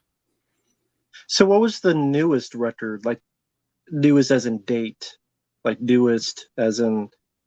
You mean like a new record that I bought? Or do you mean like a record that's, even though it's old, that I bought that's new? New record.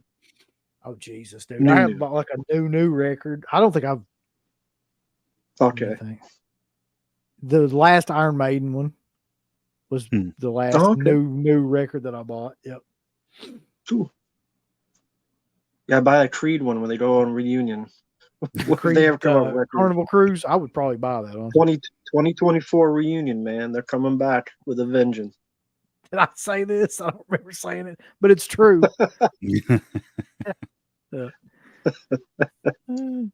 Words to live by. Let's see. Oh no, I don't ever call anybody out by name, but I mean, I would never stoop to that level. But I just don't understand the mindset. It's hard for me. Go ahead. Do they do with every film, or is it just like their favorite film? They buy each copy. They don't have favorite films, man. Like they don't even fucking watch the films. Like I hate to say it, but it's true. Like because honestly, you would have to sit there 24 hours a day and fucking watch films to watch the amount of films that these people are buying, and they're not watching multiple copies of the same fucking film. So they're just obsessive collectors. It could be anything. Could have been fucking Coke bottles or miniature figurines. It just so happened to be, 4Ks and Blu-ray. I guess I do understand the mindset of somebody like that, but I don't understand how you could spend that much money and just be okay with it. And don't give me any fucking bullshit about it being an investment and that it'll pay off later on, because you ain't gonna sell nothing. That's the truth about it. People that buy all this shit, they ain't selling nothing, because that's not the point. That's not why they're doing it. Yeah. I don't want to say anything. I don't. I mean, because the person was named, I'm not going to talk about him in a bad way at all. I'm not even talking about him. I don't know him. I've never watched a single thing by him. No, I've never heard of the person. But I watched the stream with CK briefly, where he was on there, and that person did have a bunch of stuff like that, where it was multiple copies, and the movies, I don't even think he had seen them. But yeah, no, I mean, and they weren't movies that I would think are particularly good. But what's one movie? What was one movie? You don't have to name the person, but what was one movie that you're like, I don't think that was good, but they have multiple copies of? Was it not Crazy Rich Asians? My Big Fat Greek Wedding, I think that was one. Had like 3 copies of it. Yeah, 3 copies of it. The trilogy set, every cover of each one. I'm just like, what? You need all the you need all the fat greets, the thin greets. You need all every part of it. I guess if I buy enough, you'll be to a real big fat Greek wedding. You win a prize. Oh God! I mean, if it's like your top 3 favorite films, okay. But if it's like, I need every copy of fucking, I can't think of a damn thing. Meg 2. Miscongeniality. Yeah, miscongeniality. That'd be great too. Well, you need the pump action standard bullet edition. You need the laser disc. I feel like there's multiple reasons why people do this kind of thing. So it's different for people, I think. So I think some people do it just to have content that drives their channel. And then I think some people do it because they're legitimately mentally ill. And then I think that some people do it. But I mean, I'm being dead serious. Like, I think it's more of an obsessive kind of thing than it is anything else. I think some people do it. They have the sickness. That's what I always call it. And I think some people do it because they're a part of a community that's what they do. They try to dick each other. It's like a dick measuring contest with fucking Blu-rays and 4Ks. So my thing is, and this is my just personal opinion. I'm not going to be pressured into buying shit.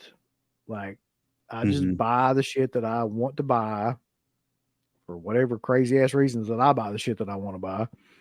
But generally speaking, it falls into a category of like, it's going to be probably like a slasher film or a horror film or something like that I actually intend on trying to watch at some point. I'm never going to buy one more other than like a couple of movies. Now there's exceptions to this, right? If they upgrade a movie, like if I'll buy multiple copies of a movie, if it goes from like Blu-ray to 4K, that's an exception. If it's a movie that's like you said, Matt, like my favorite movies or something like Dawn of the Dead, I own like tons of shit, like DVDs and Blu-rays and 4K. So I get that kind of shit. But to go out and be like, I want fucking 4 versions of the Barbie movie or something. No, I'm good. That's enough on that, though. Here we go. Yes, we did get blacklisted for the shit in the box thing by Shout Factory. If anybody doesn't, but you guys didn't actually send anything. No, it was we didn't just actually shit in the box. Verbiage. You get bent out of shape with verbiage. I was actually talking to CK about this recently. So pretty much everybody from that company that was around during that time is gone now. And I was like, hey, we could get back on with, Screen Factory now, probably. Like, they don't know anything about any of that shit, I'm sure. And we were talking about, we're like, well, why would we even fucking want to, at this point, like, what are they releasing that we would want to have, or like, why we want to even try to support them? So we just kind of decided not to even try. But there was a time period we got stuff from them, like for review. And then Nightbreed came out. And they did that whole debacle with that shit. And we told everybody to shit in a box and send it back to them. And I guess one of those dumb assholes that ran that company at the time didn't like that. Essentially. But they're no longer there now anyway. So it doesn't really matter. I just find it funny they were so bored. Like you should be busy doing your job, not looking for like YouTube videos that either kiss your ass or say a mean thing about you. Shouldn't you be busy, not screwing up your releases? Maybe that's why the releases keep screwing up, because you're paying more attention to YouTube than doing your job. Those people would still have their jobs. They would have focused more on that. Yeah. I also kind of like feel like that company is doomed now. I really do. Like, I don't see that. I don't see them doing much anything else. There's just too much competition. What have they done this year, Screen Factory? I haven't been following as much as others. I guess honestly, it's 4K re-releases. Yeah, that's the majority of what they've done. Like, it's just released everything that they had on Blu-ray on 4K. And then for some reason, there's crazy people that will buy like everything that they release on 4K. But like, and then occasionally they'll drop something crazy, like just a Blu-ray of like some title you have never heard of, and it'll have like a 1500 limited edition or something, but that's rare. I think they did that for was it Communion, that movie? Yeah. Yeah. They did that for, there was a couple like that, like Abraxas with Jesse the Body. And this was one of them. Yeah. This is one that did it for. But that's like super rare for them to do that now. What was their big release in this past year, Mark? I'm completely drawing a fucking blank about what it would be. Was it the Chucky set? I think that would have been probably the biggest thing. And then I guess maybe Night of the Demons was a big one. Yeah.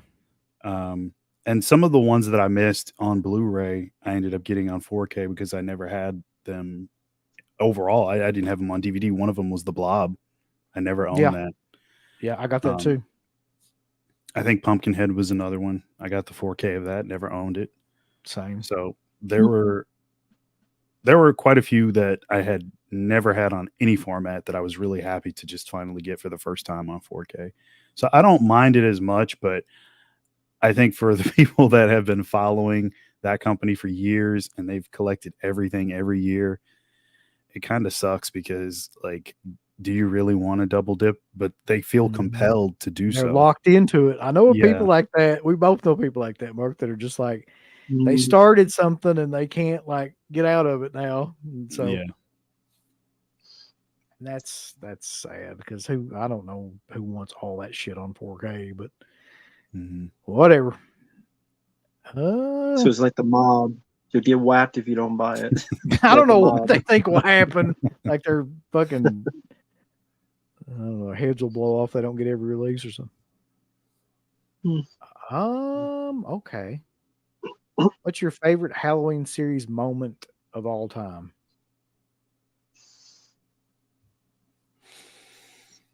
Damn. Wow. Hit us with the hard question. Why don't you? I know what mine is. It's not even a regular fucking Halloween movie either. Honestly, and this is fucked up because this is not really a Halloween movie, but the end of Halloween 3 is probably my favorite Halloween series moment, where he's screaming into the telephone trying to like him to take it off the air. That's it. I mean, there's a bunch of others I can think of, but that one always just worked for me completely. Oh, I got it. Trick or treat. Somehow I knew that one was going to pop up. Yeah. I'll choose that one. I'll take the Corey ending. The Corey ending. You know, the sweet chin music off of the kid of the fucking balcony. No, in all seriousness, the Woodstock wave at the end of Halloween ends. Michael Woodstock 94 to the body surfing. Body surfed him right into the bucket. Yeah. I don't know. I can't think of one in particular. I guess just all the POV stuff from the first movie. Yeah, that one long continuous shot, that would be my second pick that starts off the movie. Yeah. And I guess like the first few minutes of the second movie. Again, all POV. Yeah. Yeah. And Michael's there's a lot of good stuff in those movies also. Yeah. Not a bad I guess a serious, although that would be my answer. A serious answer would be Halloween 2 with the blood trickling down the eyes of the mask after the Lauren shot both of them, and just Michael Myers' reaction. That definitely sticks out to me. You were right, by the way, Mark. Okay. Yeah. Blu-ray. Makes sense. This is a movie I've been bitching about forever that I want to own, and it's not out on anything. William Friedkin's Rampage. Oh. I absolutely would love to see that out on something. Yeah. There's probably I don't know. I don't either. Seems like somebody like Kino would put that out though. I can see that, yeah. Oh god, this is a question probably more for like Mark and Rambo. Favorite action movie from 90 to 95 that isn't a blockbuster like Terminator 2 or Die Hards or something like that.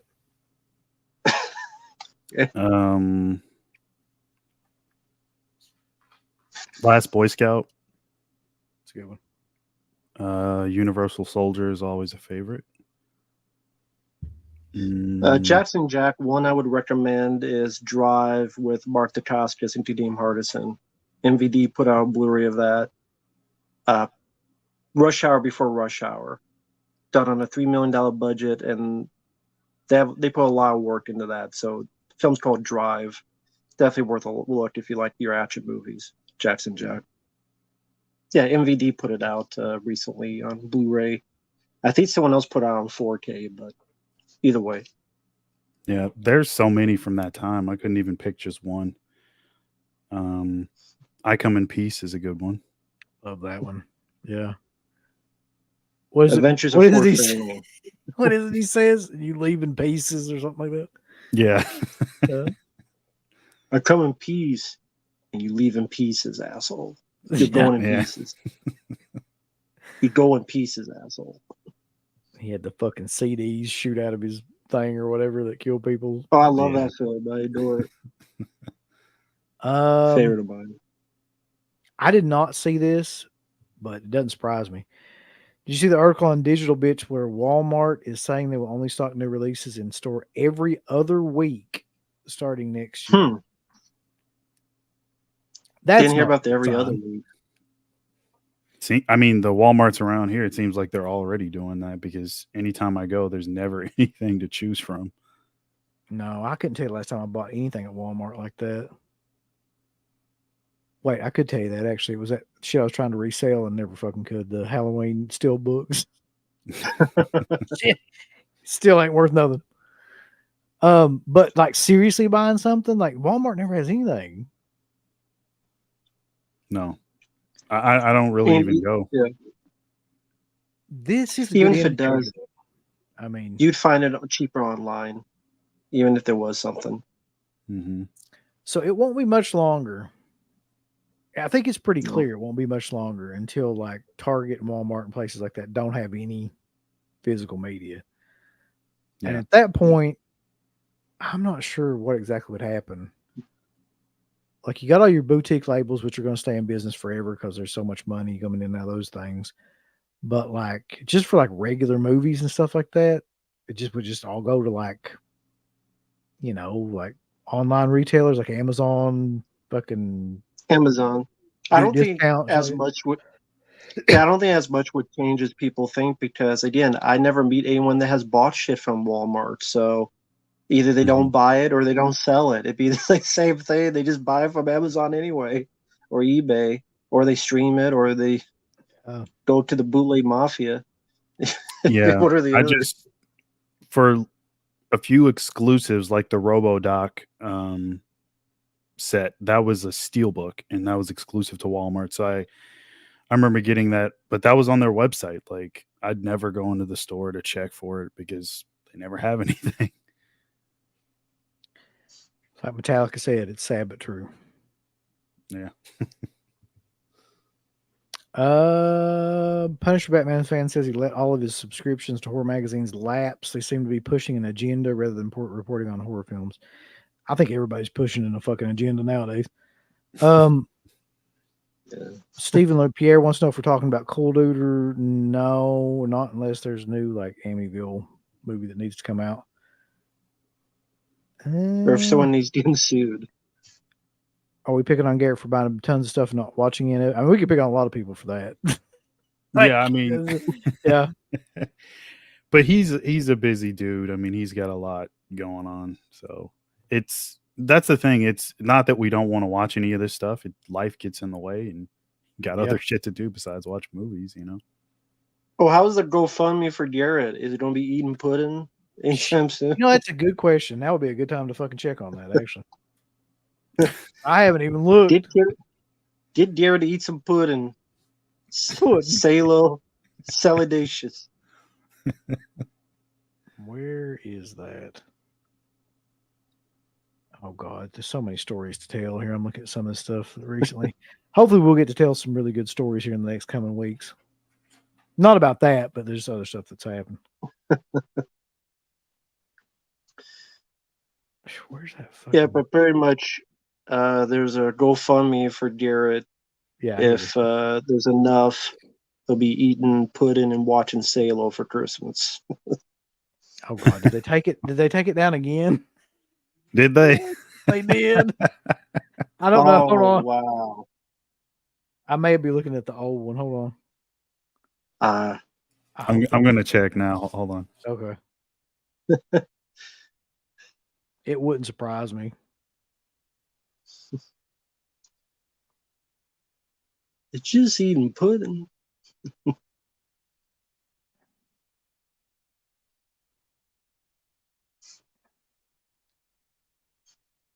No, it's still up there. I don't think he's going to be eating pudding. There's not a donation yet. So listen, people. Get over there and donate to this GoFundMe account. Yeah, I see it. It's at $0. There's a $200 goal for us to make Garrett watch Salo around Christmas time. Which I can't imagine a more noble cause or charity around Christmas than that.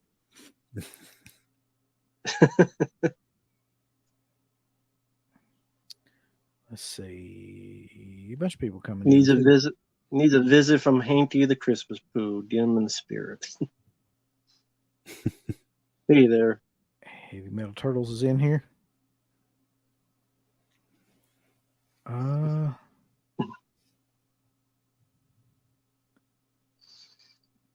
Jesus, there's a lot of fucking questions in here. Nice. I actually agree with this, Suspiria. The Shout Select series is probably my favorite like series kind of offshoot of a major brand. I've got all those movies that you've got on there too. That I got from that. You got the Point Break 4K Steelbook? I don't actually have the Point Break 4K. No. I didn't see that in 4K, but I've got that, Valley Girl, The Wizard, The Jerk, 3 O'Clock High, Twins, Nighthawks. Nighthawks is one of my favorite action films that nobody ever talks about, really. That's a good one. Stallone and Rutger Hauer. That's a good one. Also got California from that line. Oh, yeah. And, God, there's a lot. There's a lot more than that I bought, too. That is a great line. It's a shame that like they don't do more shit like that. Yeah. Okay, rank these films, apparently. Fright Night, Near Dark, The Lost Boys. Friday Night's my favorite of those. Then I'll go with Lost Boys, then Near Dark. All three are good.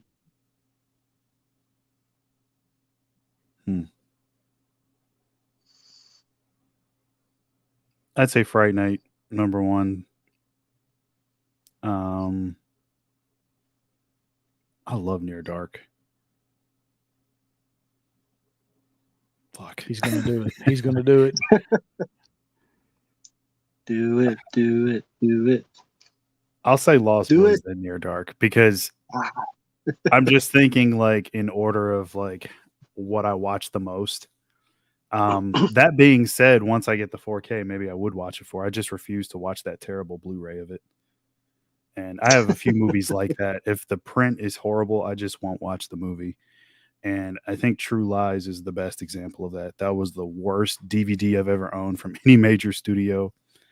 And they never put it out on Blu-ray. So I haven't seen the movie in probably over maybe 15 years, maybe longer. So I can't wait to watch the 4K. Really looking. That's my most anticipated for next year. I actually agree with that ranking from both of y'all. That's the same way I would put it. Fright Night is just a film that like has so many good performances in it that but so does Lost Boys, but there's something about Fright Night where it's more of a traditional like monster film than the Lost Boys, which is more of like a fucking MTV style, 80s film that kind of doesn't date that great in certain areas now, but Fright Night's kind of timeless in the way that it's done. And Near Dark's great, but I've never put that movie up with those two movies in terms of, I just wouldn't. Lance Henriksen's great, Bill Paxton's great, but yeah, but that lead guy isn't that great. The Pastar, what's his name? He's like quite a bit. And he's the lead, so Yeah. It's love story. It's not my favorite vampire movie, but it's good. But love story kind of sucks for me. It's like Twilight, except a lot better. True. Radkins, we were talking about this earlier. Like we've all watched. I've been watching like older stuff. Mostly, I think Mark's been watching like some of the newer stuff on Christmas kind of holiday related films. Mm-hmm. What did I say? Don't Open Till Christmas. Silent Night, Deadly Night, of course. Christmas Evil, you said. Christmas Evil. Yep, just watch that one. And then Mark, you were watching. I'm gonna watch Christmas, Bloody Christmas again this year, and Yeah. To All a Good Night. I got the Blu-ray for that one, so I'm gonna pop that in. Let's see. Walmart increased their prices too much. Yeah, Amazon's just easier to use. Oh my God, it's the master of all movies, Prestwood DVD collector. He's new. Welcome. Good to have you, sir, and or madam.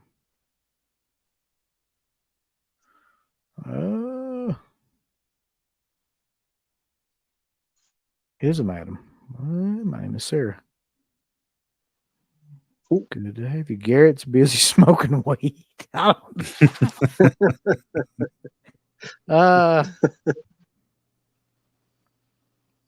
You like this one too, don't you, Matt? Nomads. Was it you that was talking about that? No. One? Oh, okay. No, not me. Somebody I know likes that movie. It's not me. I don't think I've ever seen it. I saw it once on DVD, and I'll never watch it again. It's not a good movie. No, not from John McTiernan. From what I saw, like he got better. John McTiernan, he got a lot better from the bits I saw. I'm not finishing this. I'll just move on. Yes, Blu-ray. There is indeed a GoFundMe for Garrett to watch St. Louis. I agree with this. If Divine can eat shit, then Garrett can eat pudding. Watch Salo. God, I haven't thought about either one of these movies in 20, 30 years. Which is better, Flight of the Navigator or The Explorers? I like The Explorers, but that ending always gets me. Yeah. Okay, the Joe Dante one, right? Yeah. I loved that movie when I was a kid. The idea of them like building that shit out of just like shit laying around, that was an awesome idea.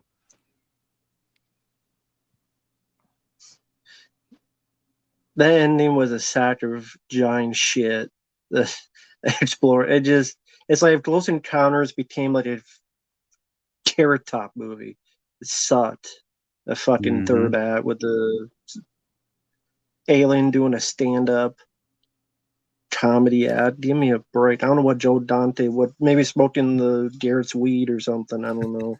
But I don't know what the hell he was thinking with that.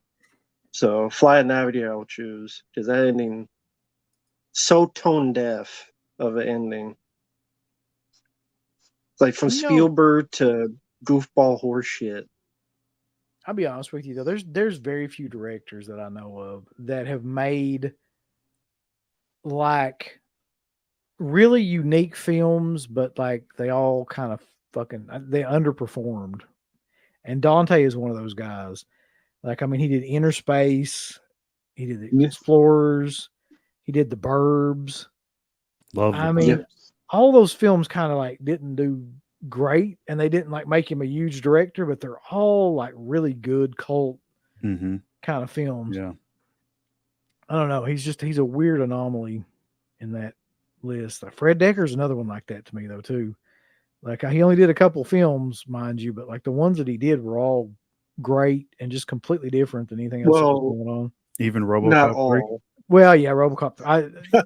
That one, I don't think he did that one. He didn't write and direct it. I don't think he directed it. Did he write it? He directed it. Write it. Yeah. Oh, fuck him. Yeah, they had to write it. Yeah. He's gonna have to eat shit on that one then.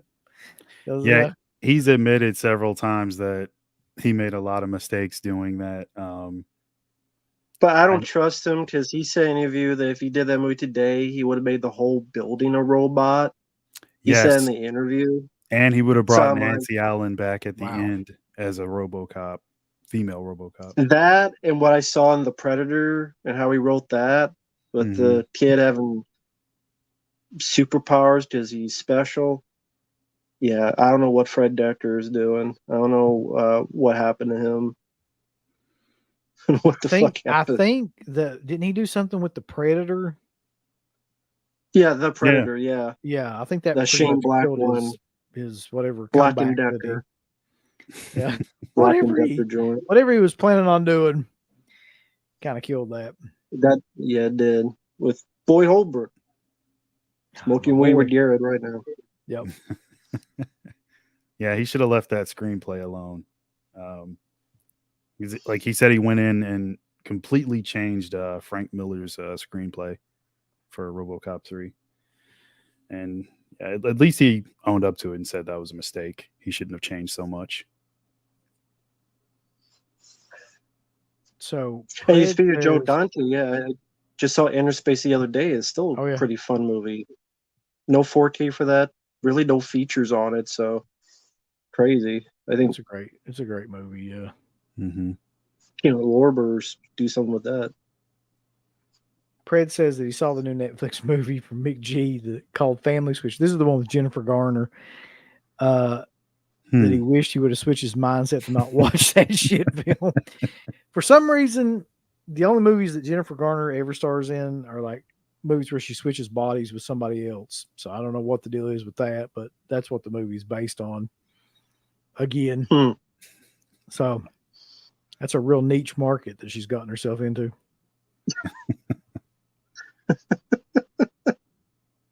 What was the other movie she did? 13 going on 30. Oh, you remember that fucking movie? I do.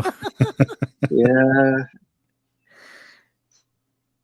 Have you guys seen the new Joe Lynch film Suitable Flesh? I haven't watched it yet, but I have seen the trailer. It looks interesting. I'm going to get around to it. Just haven't watched it yet. This one I saw today, and I was like, I didn't even think about this as a Christmas film, but it is The Day of the Beast. Oh, yeah, that's right. Yeah. I have the 4K of Never that. seen it. You ever seen it? It's, It is a Christmas film. Older? Yeah. What year did that come out, Mark, would you say? 90s for sure. Yeah. Okay.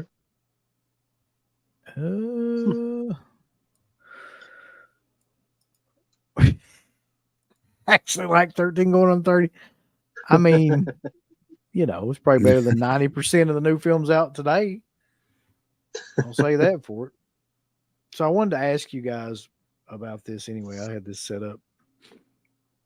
Sure. I can fucking find it now. Because this is kind of a controversy right now. I wanted to see where you all stand. So, The Hitcher. Apparently, Second Sight is taken for fucking hell and ever to just release The Hitcher, which they're doing that with several movies now, which I don't think is a great move, but whatever. It's what they're doing. And then Umbrella Entertainment came out, and they're releasing their own version of The Hitcher in February. Right. And it's like, are you buying it? Are you not buying it? Are you waiting? Like, I almost want to just fucking buy it just to see like what it looks like. Even though I know Second Sight would be better. I'm gonna wait on the Second Sight. I mean, I've waited this long for that movie to come out. I might as well wait for the best quality version possible.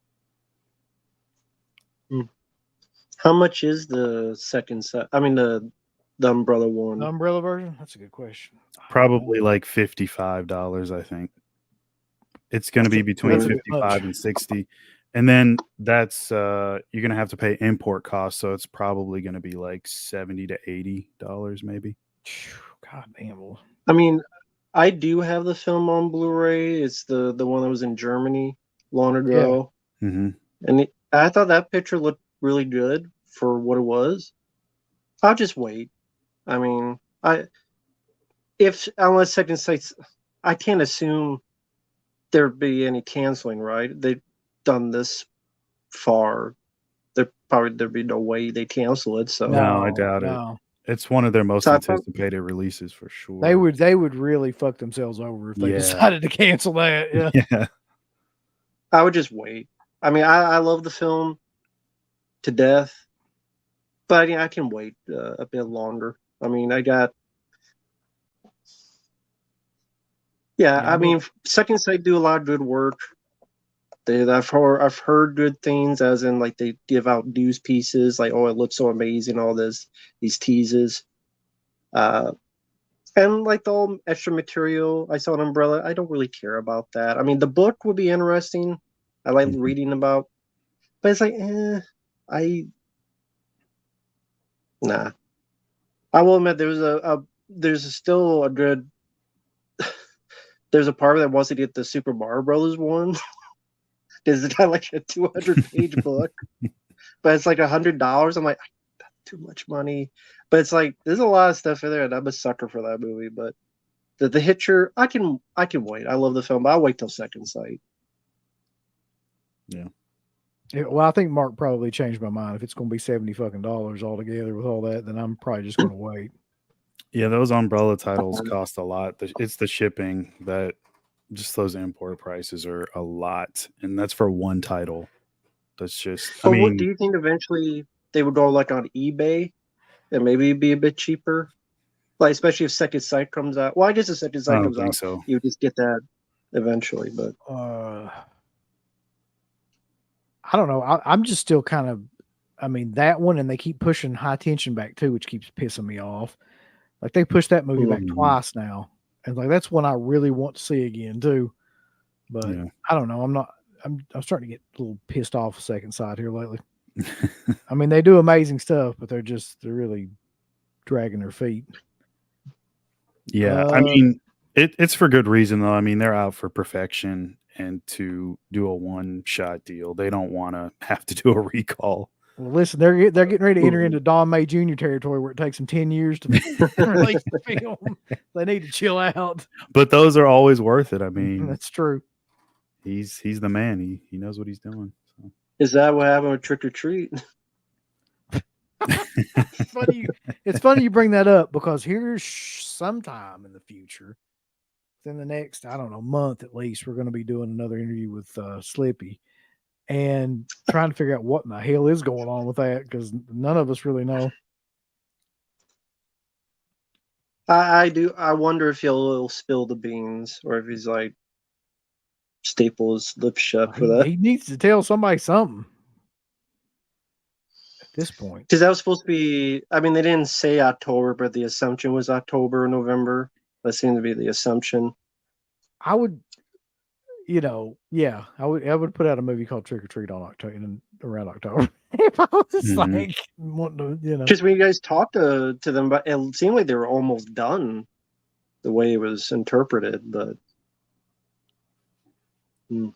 there's got to be something with the special features.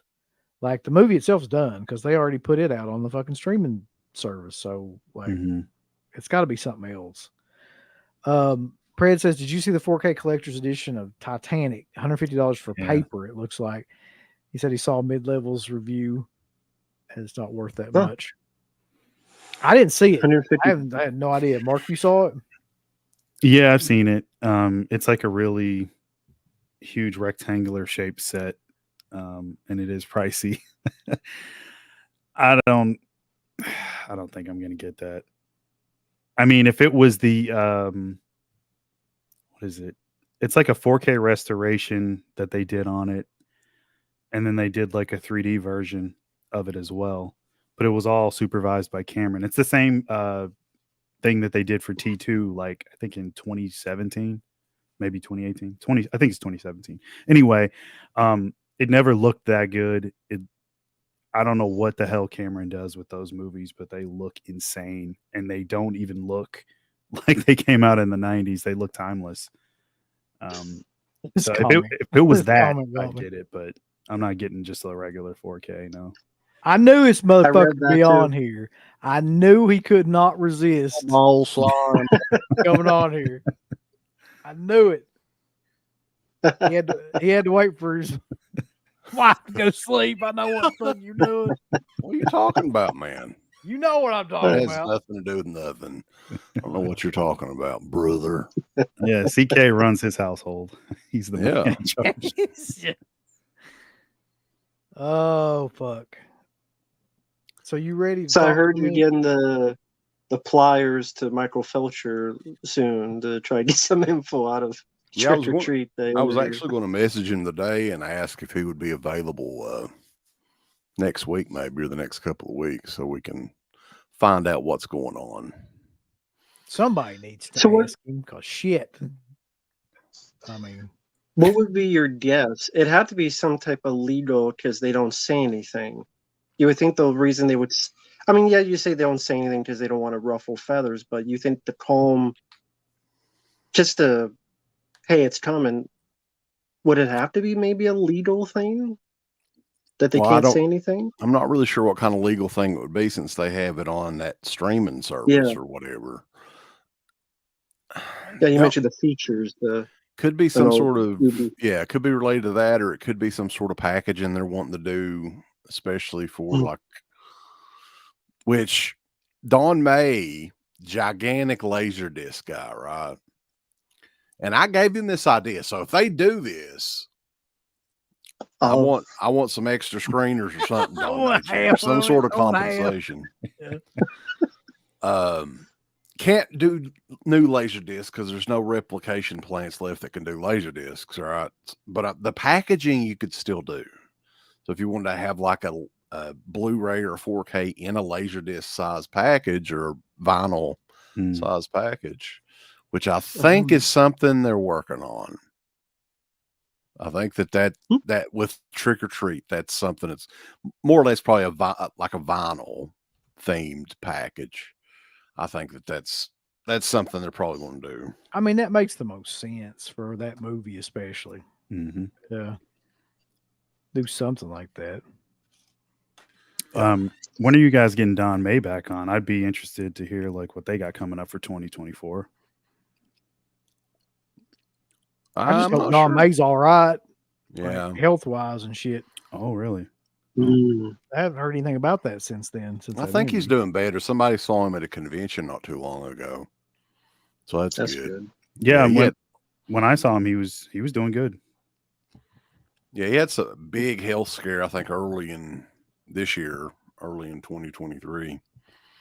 Well, I don't even want to say health scare. He almost died. Yeah. You know? Oh, shit. I mean, he's always like a guy I like to get on the show. And I feel like he's always a guy we could get on the show at any given time. So. Yeah, I think we want to make the Don May shows for May of the Dead. That kind of makes sense. You know? So we'll definitely try to get him at least once a year. Cool. That's cool. So let's see.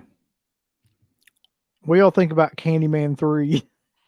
Day of the Dead? Is that Day of the Dead? Or is that? Yeah, that's it. Yeah. Okay. Well, I finally own that now because it's $4.99 on Amazon. That's about what it's worth. Yep. The Blu-ray. I mean, if I'm not mistaken, is that not the one with $4 to make? That's a piece of shit, man. That's an insult to pieces of shit around the world, actually. Donna, isn't it Donna D'Errico or something? Yeah. And it was a sci-fi movie, right? Wasn't it a sci-fi original, or it was some sort of TV movie? I mean, that's the only reason I'd watch. But I don't know. I haven't watched the was it Vestron put that out? Yeah. Mine is still sealed, and I think I got it right when it came out. So look, Mark, it's hard to be inspired to rent to actually watch. Yeah. Let's see. I was just talking about these movies today. Do you guys like the American Pie movies? You talk about a series of movies that haven't aged well for this particular generation. I like them even more now just for that reason. Yeah, just for that fucking reason. You couldn't do any of that shit now whatsoever. No. I wanted to ask CK, because in a way you mentioned that when you guys saw Thanksgiving and you mentioned how, like, when the trailer, the woman landed on the knife, and then they kind of changed it, and UB mentioned how he like talked to you and said he pussied out. He let Rob pussied out. Yeah. Do you feel that way did, too? Well, I mean, there's certain things though, like in Hollywood movies, man, nudity is not even in Hollywood movies anymore, really. You know, Right. And that's one big thing I think that was missing from Thanksgiving. That if it was up to Eli Roth, I mean, love him or hate him, you know he's going to have that in there. So there's just certain things that I guess you can't do, you know, in that's Hollywood what I was movies. saying. Like, you can show as much violence and shit as you want, but nowadays you can't show anything like sexually kind of explicit like that. Like, it just doesn't go over. Yeah, because his early horror movies had quite a bit of nudity, so he's definitely not shy about shooting that kind of thing. Somebody said that too, though. I forget, it was some director that was talking about, like, it goes in like cycles to where some decades you can show as much nudity as you want, but no violence. And then other decades you can show as much violence as you want, but no nudity. And it's like it cycles over and over and over again. Like, for whatever reason, it just kind of goes in and out. That's why I was so shocked by the No Hard Feelings scene, which that was in the theatrical scene too, right? Yeah, it had to be, yeah. And man, I was like, what the hell? Especially who it was. Like, you just wouldn't expect it. I thought for sure it was like either CG, like AI shit, or it was like a body double or something. But it wasn't. I have newfound respect for that young lady for doing that. Yeah. Yeah, it was something else. I'll say that. She's from Kentucky too. I don't know if you guys, Mark and Rambo know that, but she's another fellow Kentuckian. Nice. I wish they all looked like that in Kentucky, but no, they don't. That was going to be my next question. So, yeah, no. What's it looking like down there? Most of the people in our area look like the people in that Hands on a Hard Body. Yeah, the painful hottie. They look like her. Yeah.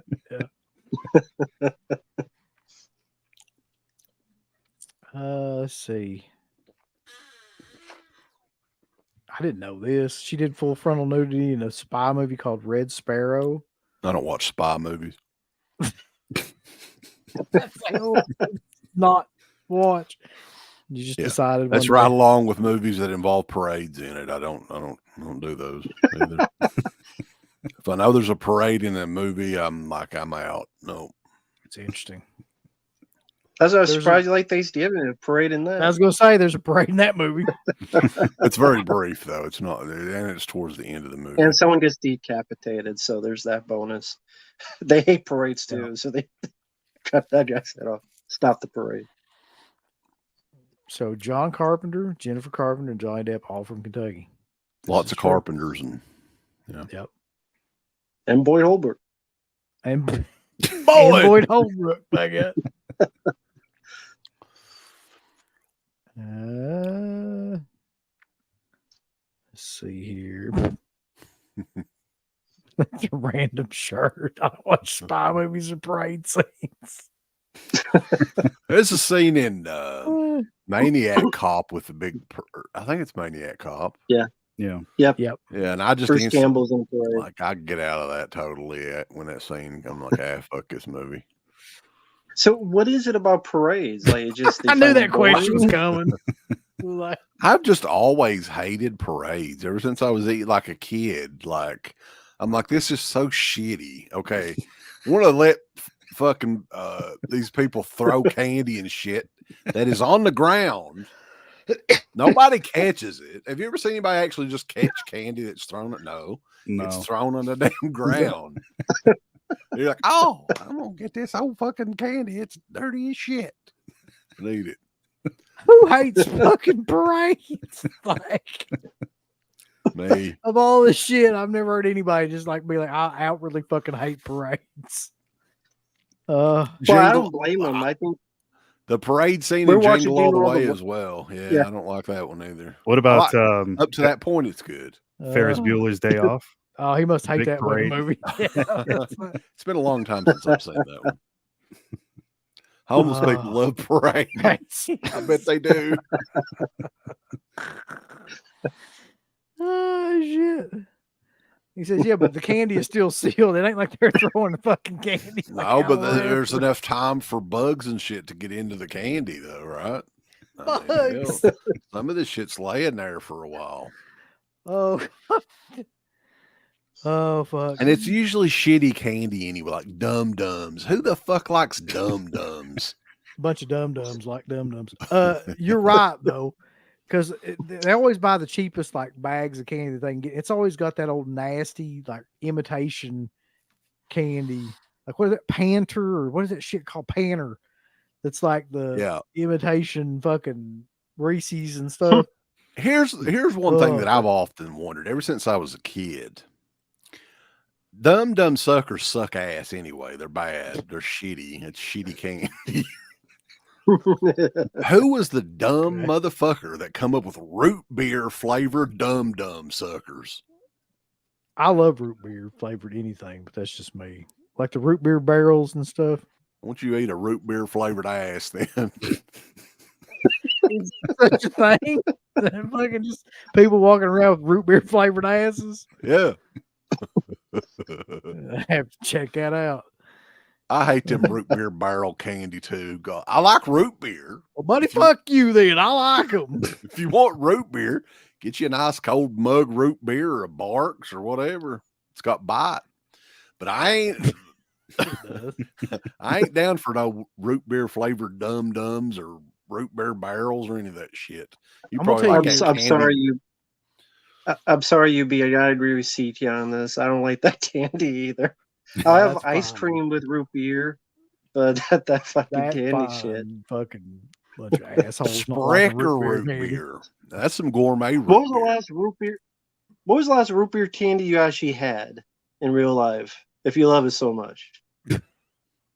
You questioning my love of root beer candy? Yeah. How dare you? It? I don't know. Probably sometime, probably around Halloween when one of the cheap bastards that gave it out to the kids. The kids don't want root beer flavored candy, so I'll tell you the thing about Dum Dums that pissed me off though. There's always some asshole that had those Dum Dums that were mystery. You remember those? You didn't know what flavor it was, and it was always the some question nasty mark on it, right? Fucking flavor. Like question mark on the wrapper. Pina colada or something. Like, don't throw that shit. Pina colada flavor's better than root beer flavored Dum Dums. Listen, you about to piss me off talking about root beer. Root beer is delicious. IBC root beer, A&W root beer. He's named every root beer there is, I think. Sprecher. Now, look at that shit. Stewart. What about Stewart? She didn't name Stewart yet. Fuck Stewart's. But all the other ones are good.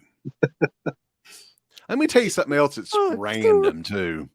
Right? I got, we had the company like Christmas breakfast thing where they give you like a stocking full of shit. And the bottom of that stocking full of like, most of it was like candy, like Snickers bars and, whatever, was hot cocoa flavored cotton candy. Have y'all ever heard of that? No. I was thinking about it for a second. I was like, what? No, what? And I shit you not, I tried just to look. I hate cotton candy anyway, by the way. That's something else that I never understood. Who the fuck invented cotton candy? That's so weird. But anyway. That's another odd thing to hate, but okay. Right, that's regular cotton candy. Okay. This cotton candy, I swear to God, it tastes like, I got a little pinch of it. It tastes like pipe tobacco or something like that. Like you're God. If you ever smelled pipe tobacco, it kind of tastes like that smell. And I'm like, what the fuck? This doesn't even taste like fucking hot cocoa. It tastes like damn pipe tobacco. So weird shit. So I want to go to the next two questions here. This one is A&W root beer is the best, and then we've got, do you believe in God? So I feel like that's a good segment. These people. Yeah. Go ahead and answer that question for you, Bubsy. I did take, I don't know how Jackson Jack knows this, but I did take melatonin just before I come on here. That makes sense. What the fuck? You spying on me, Jackson Jack? He's in the NSA. Piece of Okay, here's the question. Barks for A&W or IBC? I got to go with IBC because it's in the glass bottle and it's just better that way. It's After better than that, you. I would put Barks in second place and A&W third. I say fuck all of them and go with Mug. Big Lots root beer balls. Woo! None. I don't really like root beer, so. I was gonna say the same. I fucking hate root beer, so I wouldn't. What pick about any of here's Almighty. one for you. What You about bunch of root beer regular? hating commies? What adult beer do you guys like if you drink it at all? Don't drink. I Mark tried it. Straight Tastes Edge like and better than piss. us. I don't know how the hell people drink beer. It's like drinking either battery acid, piss, or something. I just never God, he's got his understood. hard apple cider shit out. Yeah, that's what I got, boys. Angry Orchard hard cider. That's what you need to go for. It ain't really beer, but it's kind of like you know, they put a little bit of alcohol in some apple juice. You make that noise. You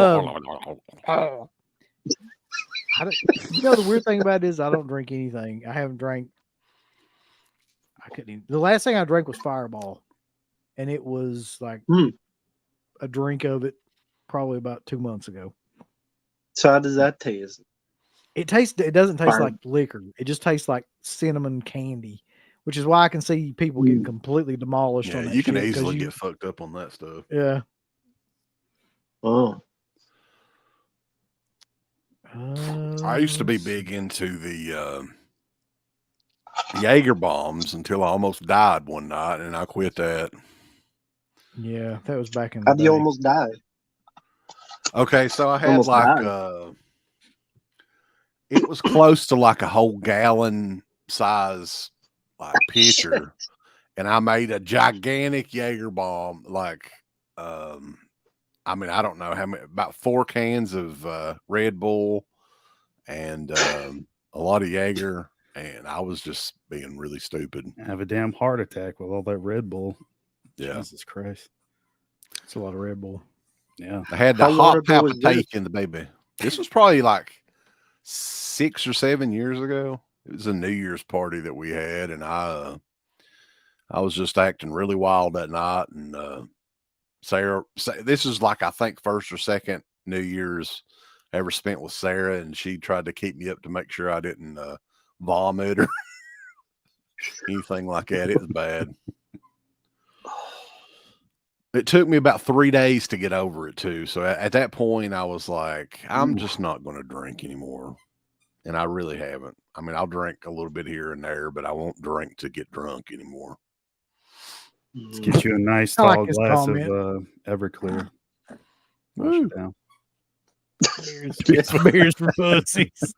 All right. Matt, do you really believe that Mellow Yellow beats the taste of Mountain Dew? Because he doesn't. He does the do. Gotta believe in the Mellow Yellow, man. What are you talking about? Dusty Rhodes approves. I approve. Ernest P. Worrell approves. All the, right. greats All the approve. greats. I need to get the Ernest shirt that's out, the Mellow Yellow Ernest shirt. That's a rarity right there. I like Mountain Holler, though. It might be the taste that beats Mellow Yellow. Mountain Holler. Is that a regional thing? Yeah, it's like a Save-A-Lot brand.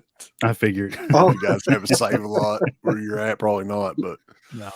it's more along the lines of, it's not really even a Mountain Dew drink. It's kind of like Sprite or something with a little bit of Mountain Dew in it.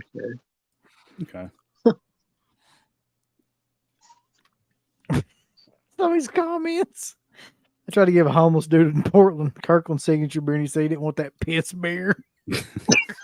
They're pretty picky about their beer. Jesus. I mean, beggars can't be choosers. So to you, B, was there ever a time you drank, maybe not to that extent, that you regretted it? And yeah, about not every maybe the like same time we went to a convention, there's that happened. Yeah. I used to get fucked up, and I don't know if you remember this, but Savannah still reminds me of this to this day, that there was a Halloween party that we went to where I got drunk within the first like 30 minutes that I was at this party, and then spent the remaining 2 hours like trying to tune a guitar and screaming at guys like for having tattoos and shit. Didn't Steve powerbomb you that time? He did, and he fucking knocked my rib out of place. That was the first time. Like, I don't remember it. And that's the thing. Like, I know he did it, and people told me he did. There's it, a lot of funny like. You can't get Steve to do shit anymore, by the way. This was hilarious. Like, there's so many stories from this party we could tell. But one of the ones that I always remember, though, their little wiener dog, Linnea, which sadly passed away a few years ago. Yeah. Sweet little dog. It come with them on the trip and everything. And this is in a cabin in Jenny Wiley State Park. Pretty secluded. Could make as much noise as you wanted to, which is why, you know, we always had our parties and stuff there. So the dog was fine to come along. The dog pissed the biggest puddle of piss on the floor during the party, right? And Steve was, of course, drunk off his ass. And the next, I think it was the middle of the night, and Dana was the one that was telling me about this. And she didn't want to embarrass Steve. She couldn't tell if it was the dog that pissed in the bed or if it was Steve that pissed in the bed. It was so much piss in the bed. It's like she was like, I don't know if that little dog could have paid that much. He might have pissed on himself.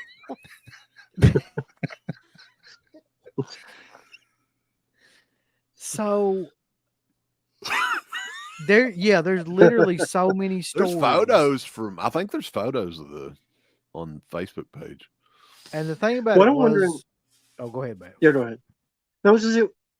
How did the power bomb come to play? Was he like, let me I power don't know. bomb I you? wasn't like I don't know if y'all have ever been like drunk to the point where like you were blackout drunk, where you're like walking around and technically you're like you seem to be conscious, but you're not. But that's where I was at. Mhm. And like somewhere along the way, I vaguely there's like a part of my brain where it's like there's a piece of this memory stored, and every now and then I get a flicker of it. I vaguely remember him like having me up, and I don't remember anything like except I woke up and knew that I was fucked up because my side of my like ribs was like swollen and shit, and it just hurt like a son of a bitch. So I'm not sure exactly like what all went on, but well, with the setup for that move, you had to have agreed to it in the moment. I doubt it. I'd say he just fucking picked my ass up and did it. Or I may have, who knows? Like at that point, I may have been so fucked up. So that was a good idea. That was a wild night for sure. That was also a night that somebody came in.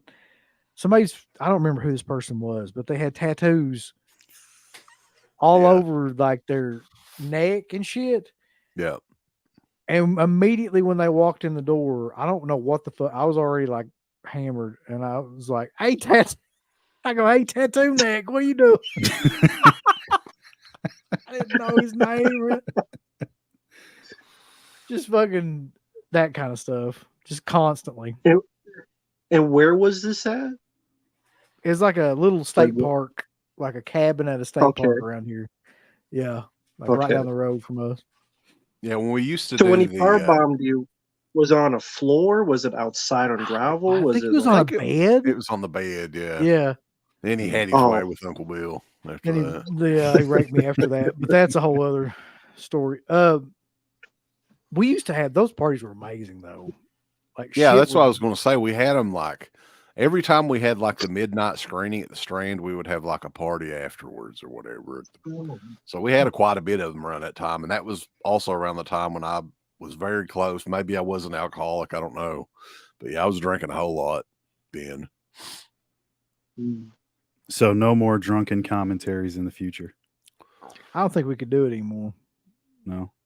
I wish we'd drunk some last night for that fucking hands on a hard body commentary. I needed something to drink during that. Yeah. Oh shit.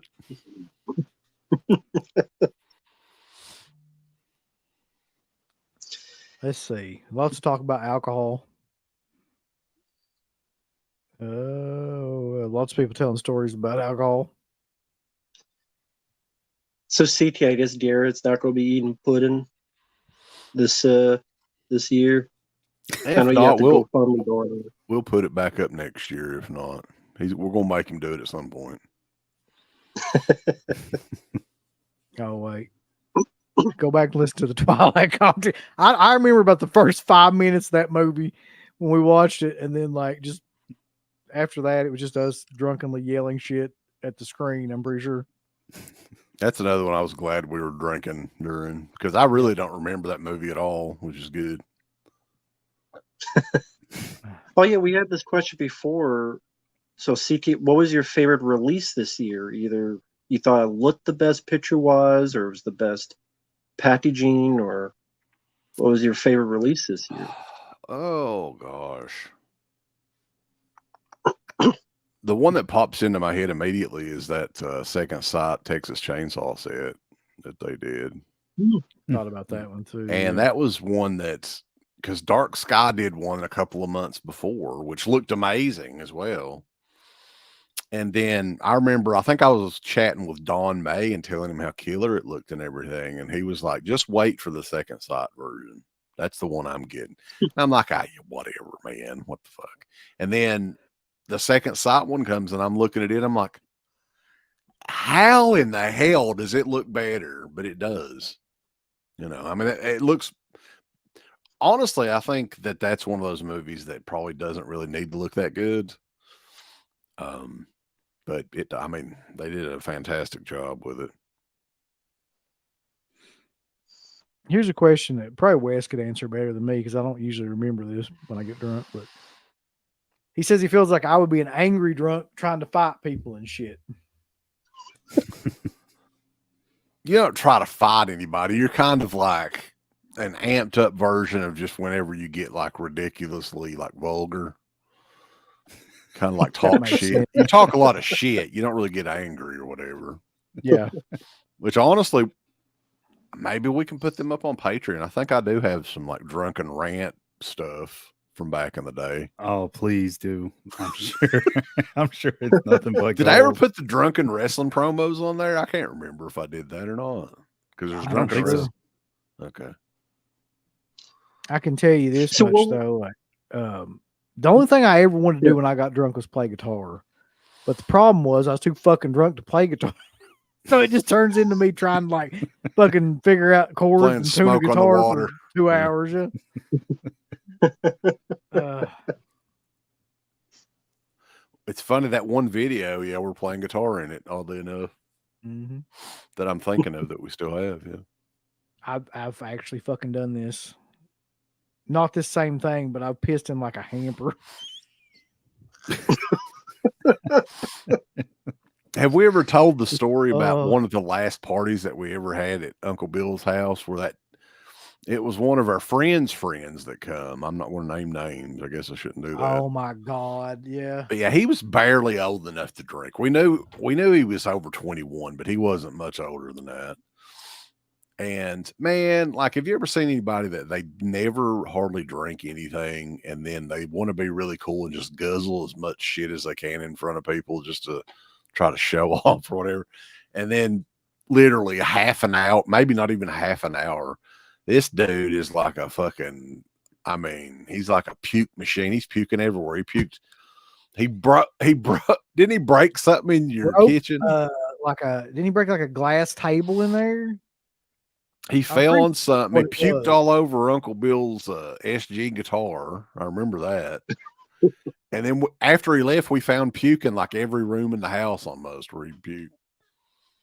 He puked all over the floor in the bathroom. He could not handle his alcohol, nor his. I couldn't handle his fucking personality either, to be honest. And didn't Goose start fucking with him or something and say that, like, because Goose was there, wasn't he? Yeah. And he kept like saying something like giving him hell about it and stuff. But yeah, that was a bad time. Bad Cleaning time. all that shit up. Anyway, Matt wants to know. I don't know how to get off these drunken stories. There's a million of them. Oh, yeah. We could make like a fucking TED talk out of how many drunk stories we got. How disappointing was Vinegar Syndrome this year for Black Friday? Not any really more disappointing than normal. Yeah, I mean, I think it was kind of an average year for them. I didn't think it was that disappointing. I mean, Daryl is I haven't seen that movie in forever, but I remember it being good. And Fatal Games, that finally came out, so that was cool. And yeah, I mean, the releases wasn't as good as like maybe a Severin, but Severin was charging $45 and $55 a piece for these fucking movies. Yeah. So they can go to hell, man. Like, as long as they're pricing shit like that, no. And then Severin now is picking and choosing what titles are going to be on sale for their Black Friday sales. No. I'm just not buying nothing from them when they do that shit. This is the first year I don't think I bought anything from Severin. What's an underrated teen comedy no one talks about? Is King Frat a teen comedy? Kinda, yeah. That's kind of an underrated one. That's true. I thought the Kimalicious shirt was up. What? Kimalicious shirt. Go to shop.deadpit.com and see if it's on there, boss. I think it's on there. Where in the fuck is anybody talking about Kimalicious? Am I that far down? Dirk mentioned asked when I was going to throw the Kimalicious shirt up. Oh. I think it's on there. Boys, those were the days. Let me just tell you. Yeah, it's on there, Dirk. Yeah. I wish we had some more Kimaliciouses around. Here, you want a close up of it, Uncle Bill? Oh my God. Is it like in the Hogan font? Just go on shop.deadpit.com and screen it up here and you can see it. It's sharp. You want to share it? Sure. Let's see. Because they're $16 this weekend, their shirts. Can't beat that. There's some actual killer fucking shirts on here. Yeah. Let's just go through what we got. Lot cheaper than Cavity Colors or Gutter Garbs and all them. They're $35 a shirt. They can go to hell. One giant ad for shirts. Oh yeah, I know. Was it tomorrow? Also, you're opening your Fangoria. You got? Yeah, that me and Garrett's going to go live tomorrow at 10 p.m. and see if I can. It's a weird era of Fangoria magazine too. So, did someone send it to you? Or you just bought something? I bought it through a buddy of mine had it, and there's an interesting story behind whose Fangorias these were because.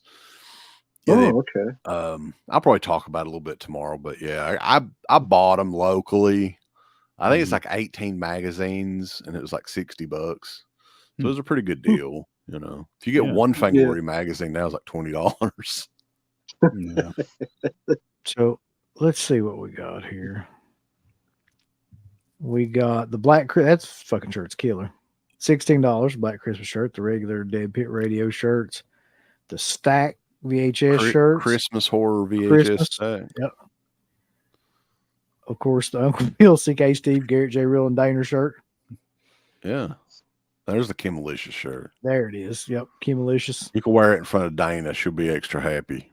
Yeah. She'll love you for it. You're doing a show with Dana soon, so maybe you can get it in time. You got the classic Creed What If shirt. I'll just ask one question. In honor of Creed coming back, 2024 reunion. Buy that What If shirt, people. Yep. Creed 2024. Go to a Creed concert with that shirt. It is. Yeah. Everybody be like, "Oh my God, where'd you get that shirt?" This shirt's killer. No matter what they say, it never ends. Yeah. Fall Brawl. You can go if you want to go WCW. Fall Brawl, Halloween Havoc. I'm sure those are. Yeah. You got a Hell Lord shirt down there. The Lords of Darkness World Tour 1987. Yep. Sleazy Factory shirt. That's for the Poison shirt. Yep. Yep. There's lots of shit. Druthers. If anybody remembers that. Turtle Power. Yeah. Dusty sucks eggs. There's a Princess Puffin shirt. Oh my There god. you go. That's so cute. Uncle Bill, you need to get that. $16 right now. Anyway, point being is these are all on sale for the next 26 hours. 26 hours and Nice. 25 minutes. You can go on shop.deadpit.com now and buy them. Yeah. So Lot one better thing I deal wanted than to fright rags. yeah. Yeah, go ahead. Or you can buy one shirt from me. I haven't heard you guys talk about it. CM Punk returning to WWE. You think it would have ever happened? You surprised? You think it was inevitable? You think, yeah, it was probably bound to happen? So your own thoughts on that? Or you're like, I don't give a shit. I don't fucking, I'll be honest with you. Like, I'm kind of done. I'm over CM Punk and all of his bullshit. I don't really care. I'm just over that guy. Like, I feel like what was it, 10, 15 years ago or however long it was, he had a good run and whatever, but every place that fucker's gone to has just been pure chaos and nonsense since then. I just don't care about it. That's more so your opinion on his backstage antics, not the performance in the ring or on the mic or anything. I don't know what he could do on a mic anymore. I mean, he's a good promo, but like he's done like the promo. Like I don't think he's going to top that fucking promo ever. The one that he just did recently was kind of good. He gave a subtle hint about punching somebody in the face backstage. Right. Yeah. I don't know if you heard that one, but Oh, the one on SmackDown. yeah, about it's a shot at AEW, so to speak, but he didn't say the company name, which I think was smart. I think the big difference, like with WWE now versus 10 years ago, is there if it's something that they can make money with, that they can clearly make money. I mean, if you've seen some of the numbers and shit that this has drawn since he come back, it's insane. They're going to do it. You know, they've dealt with Goldberg, who fucking sucks. Goldberg is one of the worst main event wrestler, probably the worst actually of all time main event guys. And they work with him and they made money with him. CM Punk, it's the same way. I mean, CM Punk is a lot better promo in the ring and just overall talent. Yeah. He's got a lot of people have issues with his politics and backstage and stuff like that, but I think they're willing to deal with that. And a lot of the issues in AEW was the fact there's no one clear person that runs it. I mean, there is, but he ain't going to do shit. Exactly. You got literally the most embarrassing. I would be afraid to fucking show my face in public if I were Tony Khan when it comes to how he acted during that promo, which you're the boss, man. If you don't like what he's saying, cut his mic. Have you fucking big 6'6" bodyguards escort him out of there. You don't have to let him talk. You're the damn boss. But he didn't do that. He was like, I think that was probably one of the dumbest things I've ever seen in a wrestling promotion was him sitting there eating them fucking cupcakes, talking shit. I was just like, that's top 5 just stupid shit I've seen happen in a wrestling. But what I'm saying is a lot of that shit should have never even hit. He should have never even been allowed to say it. No. Yeah. It's just the fact that it's poor leadership there. And that's just a shit show, man. I liked AEW at one time, but they've got too many people now. They have no grasp on anything at all. Like you'll have random persons show up you haven't seen in 3 or 4 months, right? And they'll wrestle on Wednesday, and then you're liable to not see them again until next year. Yeah. Or whatever. It's like Britt Baker, who's one of the best females that they got, I think. Easily the best female talent. I hope that she goes to WWE. Me too. But like, she hasn't had any promo time at all in 2023 on that show. None. Hmm. And I was shocked by. I mean, I don't really watch the show anymore, but she's definitely one of the best they've got, I think. Yeah. And then they lost Jade Cargill earlier this year. So They're too busy hiring the Big Show and yeah, The Big Show can't even fucking wasting walk. money. Yeah, why sign Mark Henry? Why sign the Big Show? Why sign all these guys that you know aren't going to draw anything? They bring nothing to the promotion at all. The one segment that I did see where I was like, Jesus Christ, was that Big Show segment where people were literally having to run to him so he could punch them because he can't move. He couldn't Did you walk see forward. The So they had to, spot that they did with him in the match that they had? Out No. of just, it's like watching a car wreck, really. That's why I wanted to watch it. I definitely went back and watched that. It was like another one of those garbage matches. He took a legit fall onto the front windshield of a car and rolled off of it, which was not supposed to happen. And I'm like, God, I mean, I know they're getting paid well, but what the fuck, man? His knees, didn't he already have hip surgery, like a hip replacement? Why in the hell for just a throwaway match doesn't mean a damn thing? It's like the blood drinking spot. I think they should have suspended him over that. If that wasn't clear, which it could have been cleared, I doubt it. I don't think so. There's no way. I would suspend his ass over that one. I thought that was made up until I saw it and went, well, no wonder I don't watch wrestling anymore. They're drinking blood now? Jesus. I have no idea what the fuck y'all are talking about, but I'm assuming that it wasn't good. There's a spot in the match where every match on AEW is some sort of fucking hardcore, like barbed wire bullshit type of thing. And there was a guy that was already bleeding from his forehead, right? And the wrestler laid down in the ring and like squeezed his head, and it was like that with getting the blood out of his head and drinking his blood. What? Yes, it was legit. Yeah. It wasn't like he accidentally just got it in his mouth. No, this was planned.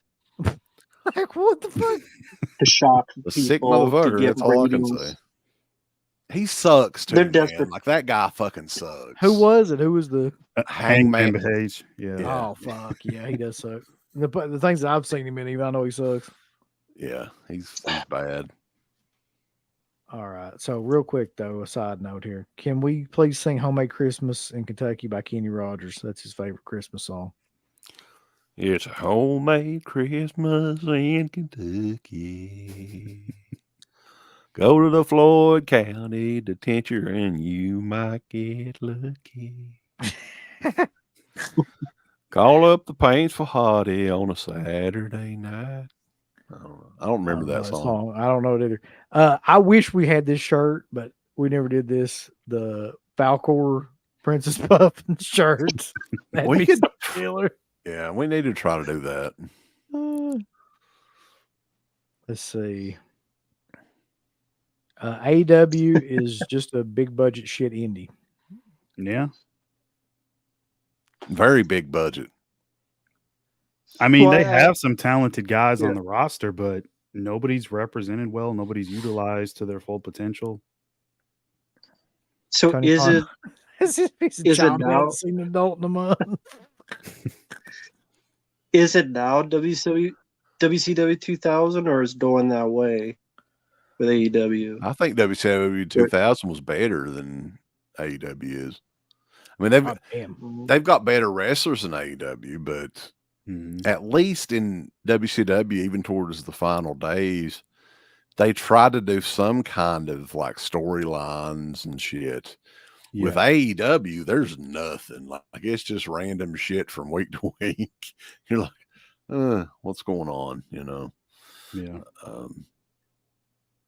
Dirk's got a good question here, though, and I'll be hard. I don't think this will be a hard question to answer.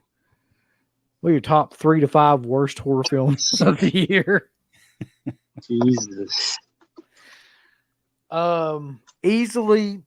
Was Skinamarink this year? fucking. Yeah. I think it was. Yeah. Okay, It was. that's one. Yeah. Okay, so That's yes, number one for me. Yeah. I want to also say Evil Dead Rise. Yeah. Scream fucking 6. Scream 6. Exorcist Believer. Exorcist, definitely. Pretty much everything I've seen. It's been a every bad new year. movie Yeah. that came out. It hasn't been a good year at all. Oh my god, dude. Go fuck. Hold on. I'll look up like what came out. 2023.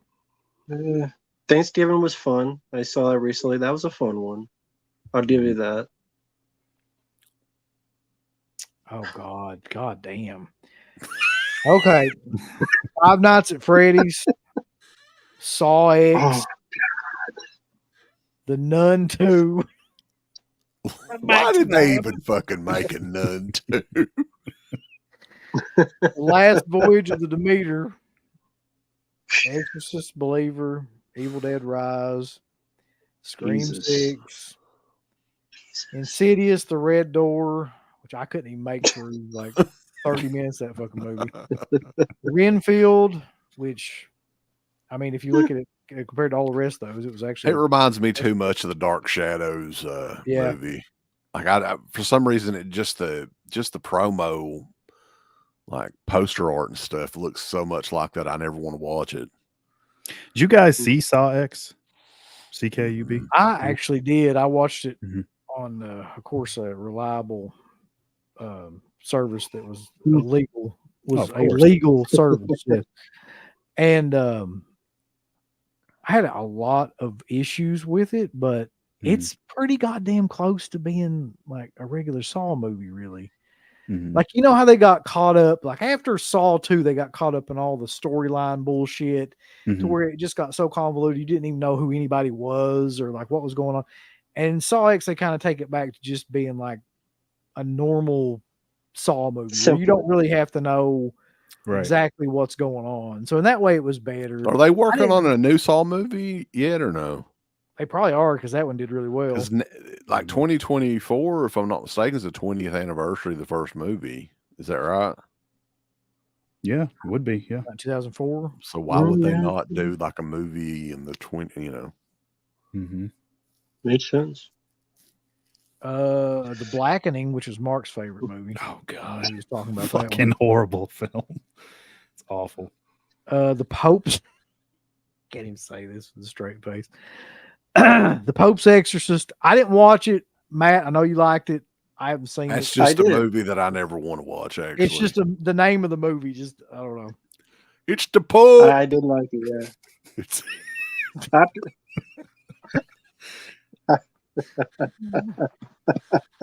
fucking Russell Crowe. Winnie the Pooh, Blood and Honey. There's so many Oh my shitty God. films. that I came want out. to point and laugh at every motherfucker that bought a steel book of that and is proud of it and show You be pointing and laughing at Garrett because I guarantee you fucking did. blood and honey, boy, fuck you. The Boogeyman who's coming to get you. That Yeah. movie fucking sucked too. I watched that. I mean, it's not like terrible, but it's just like I'm never watching this again. I don't know why I'm sitting here watching it. Sort of thing. And that's about it in terms of mainstream releases anyway. Yeah. That's Jesus. fucking horrible. Yeah, really. it's really Pretty bad. bad. I'm trying to Well, find your any- favorite, Totally Killer, right? That you saw.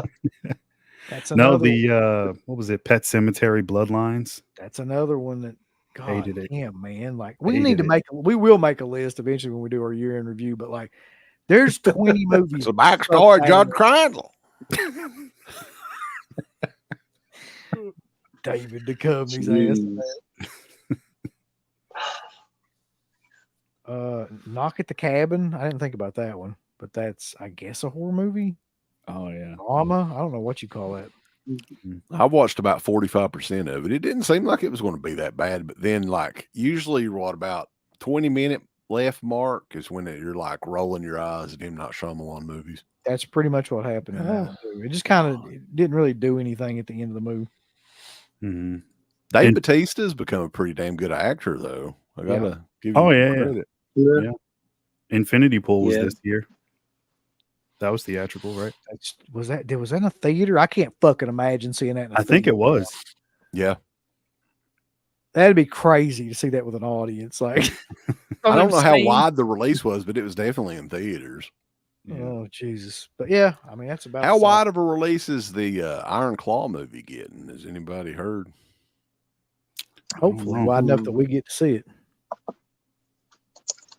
I was thinking about revisiting the because there's a bunch of different documentaries on world-class championship wrestling and the Von Erichs and all that. Yes, in fact, David Duchovny did forget to act in that movie. In pretty much the last 3 films I've seen him in, he forgot how to act. So sad. I don't know what happened to that guy. What's funny about the Wrong Side of Town movie? Do you guys remember Wrong Side of Town? They say it's a Dave Bautista movie, which Dave Bautista is in it. But the funny thing is Rob Van Dam is the real star of that movie. But it has Dave Bautista on the cover, like he's the star or whatever. It's a shitty movie. I mean, it's not very good, but I think I vaguely remember seeing the cover to that. I think there's like some rapper in it too. I don't. Yeah, I might be getting confused with something else. Yeah, I think Tone Loc was in it. Tone Loc. I thought it was Biz Markie.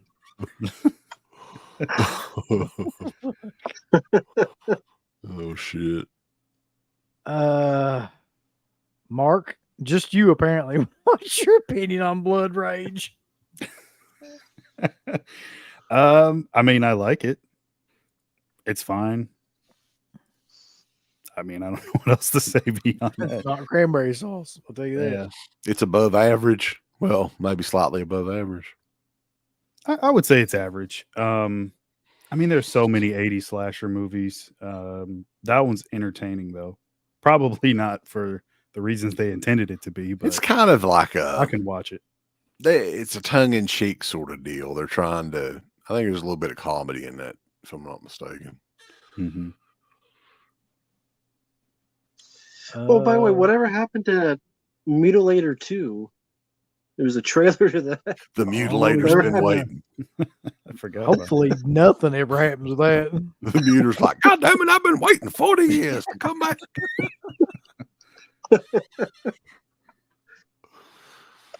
Yeah, I saw the trailer and it reminded me a lot of the Dark Knight of the Scarecrow 2. It looked really bad, man. That trailer was. Yeah. No, I was going to say, like, for Dark Knight of the Scarecrow 2, it looked like it was shot on an iPhone, but I think an iPhone would look better than whatever the hell they shot it. They shot on an Android Galaxy or something. Yeah. I mean, I don't know what they used. But yeah, it looked real I've bad. never even heard of this movie. Candy Cane Lane with Eddie Murphy? I've seen the poster for it. I didn't watch it, though. It's got Eddie Murphy in it. You don't need to. If you watch the trailer, yeah, exactly. Awful Christmas movie. They were hyping it on like the Today Show or something. That's the only place I ever heard. I think they were interviewing Eddie Murphy and whoever the lady is that stars in it with him. Is that like a Netflix deal? Yeah, it is. Okay. Yeah, I'm not watching that. I only asked that because if I know there was a trailer supposed to come out this year, and it's like December this year, and thankfully it's not out. Maybe they changed their mind. Mutilator 2. Make room for Poppy. I'm curious though, what do you think about this? Because I'm almost gonna agree with this based on these fucking movies. That Thanksgiving was the best horror movie of the year. Well, there's still some that I haven't seen. Like everybody talks about Talk to Me. I haven't seen that yet. So I thought Talk to Me was great, but I think I probably like Thanksgiving better. Like overall. Yeah. Which is fucking crazy to think about, but Yeah, the ones I've seen, I saw a lot of ones you mentioned: Five Nights at Freddy's, Evil Dead Rise, Exorcist, I Want to Believe. Thanksgiving was the most fun. Mm-hmm. It was simple, it was straightforward. Characters were met, but the gore was good and had a good energetic pace.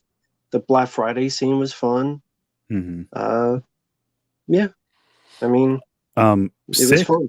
Sick was another one from, I think, January of this year that nobody talks about. That one, that was a good slasher. The Kevin I Williams did like one. that. Yeah, I haven't seen I that did either. like that. Yeah, you guys should check that out. That's a really good one. Oh God! Why? What fucking time is it? It's I don't 1 know. o'clock. There's Hammer more people time. on here now than there was like when we started this shit. Oh yeah. Tell you need to do Saturday Nightmares, bulls. Because we used to start that at midnight Nice. Yeah, that back in the day. Midnight to 2 a.m. or at least 2 a.m. I don't think I could do that shit anymore. The bad thing is you didn't have the option to record those shows, so all that shit is just like, there's no way to save them. All the old school ones. What was the old place you guys streamed at? Obviously, it wasn't YouTube. I'm trying to think. It was Stick Ham, platform. I think, was one of the first ones, and then there was another one too. Somebody maybe can help me out here. Stick Ham and something else. God, what was that one?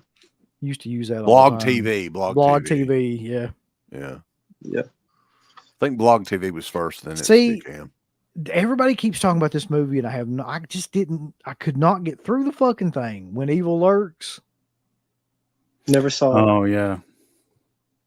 I fucking tried. Now, Infinity Pool is just insane. Like, I don't know if I could put that up as like being the best movie, but it's like, it's definitely creative.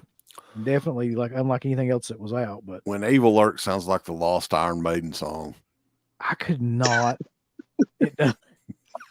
I could not get through that movie, man. Like, I tried because everybody was hyping the shit out of it, but first time I've heard of the movie. Give it a shot. It's on something. I don't remember what the fuck it was on. I think it's on Shudder. Nah, I'll pass. This is true. J Real is sex. Okay. That's a t-shirt. I'll take your word for it, brother. Maybe you saw that stream. The ballsy stream. Yeah. So it's holy shorts. Put your balls to the wall, man, like Accept said. So what other shows do you have in December? I know tomorrow you open up the Fangoria. Are there any shows you have planned for December, or are you just winging it? Yeah, I mean, we're going to do winging it. an Uncle Buck commentary, which was requested, which I'm trying to figure out, was there Christmas in Uncle Buck? I don't know. I don't know if there was or not. I don't think so. I can't remember. It's in winter. Yeah, I know that. I don't know if it's around Christmas. I think it is around Christmas. It's during the cold. So somebody requested that. And then we're going to try to do something with Felcher. And we're going to try to do like a tier ranking as well. But we don't have the dates for that yet. Nice. A lot of people talking about J Real sex appeal. J Real sex appeal. That should be the show. That should be his new show. Oh god. Oh fuck. This is a good question. I haven't seen Crimes of the Future, so I can't participate in this question. But I haven't seen Infinity Pool, so I can't say. But Crimes of the Future is fucking wild. That's a crazy ass movie. I have both. I'd probably say Infinity Pool. But then there's so much crazy shit, like you just said, CK, in Crimes of the Future. Man. Yeah, it's almost like you could go through it frame by frame and probably find more crazy shit going on in the background of that movie. Yeah. It's like, God damn. Because like the opening scene of it's almost like a regular movie made by a normal person. And then it immediately, I was telling Uncle Bill, it just immediately goes off the rails after that first scene. Yeah.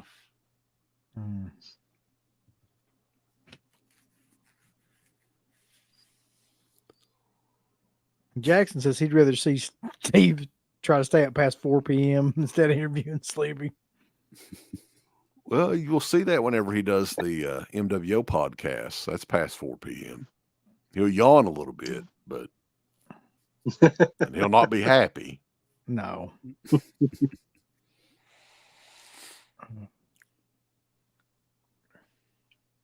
Oh, no, what the fuck that is, Bubsy? What? Wait. No, not that one. Yeah, I agree with that one. There's comments are moving too quick for me to. There we go. No, this is not the Dead Mark podcast.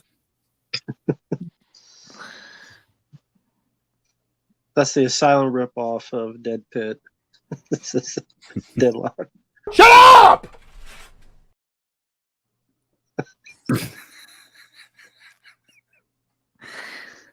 Oh God, yeah. I've thought this for a while, but it doesn't seem to ever happen. It just doesn't seem to happen. Yeah. No. Yeah, see too. There was someone mentioned before about how I guess every other week Walmart with new releases, like every other week they'll put them out, and not every week. So yeah, like Really? you were saying, they're starting to. Yeah, someone's mentioned they heard that every other week they'll put the new releases, and like you were saying, they're gonna be on their way out. Themes. And I think when that happens, the prices online are going to go up. So, like the movies, I think are always going to come out in some form, like that. But the prices will go up. But in the stores, yeah, I think that in retail stores, it's probably got a year left, maybe. Yeah. Well, yeah, Jackson, you don't want to make Steve mad because, I mean, that's a whole fucking thing to deal with there when he body slams you or power bombs you through a bed. Let me ask you guys this, though. Do you wonder right now what Steve's doing? No, I know what he's doing. Yeah.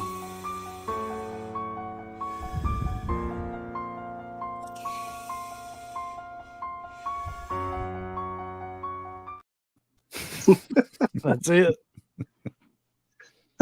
Every live stream Dana does is a cry for help. Oh God. No, it's not. She's fine. Did Dana Poor stream Dana. tonight? I haven't been home much today. Did she? I don't know if she did or she not. did something. Oh, did she? She did something with TJ and Jay, but I can't remember what the fuck it was now. There's a commentary or something else. Let's see.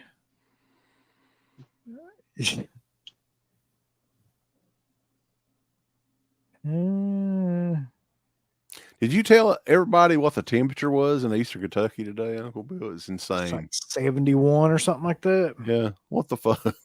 We about had a fucking tornado come through here because I was like wearing shorts and a t-shirt all day today. Same in Texas, absolute same. South Texas. Oh my! Oh no! No, let's not joke about that. No, that's terrible. That's awful. How dare you put that in there? Like, stop touching it.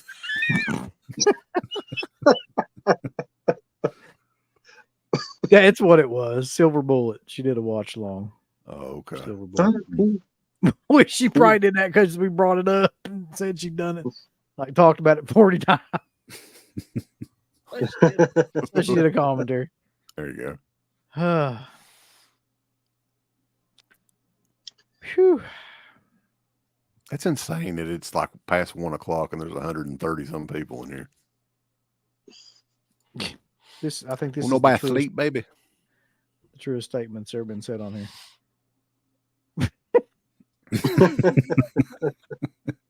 Yeah.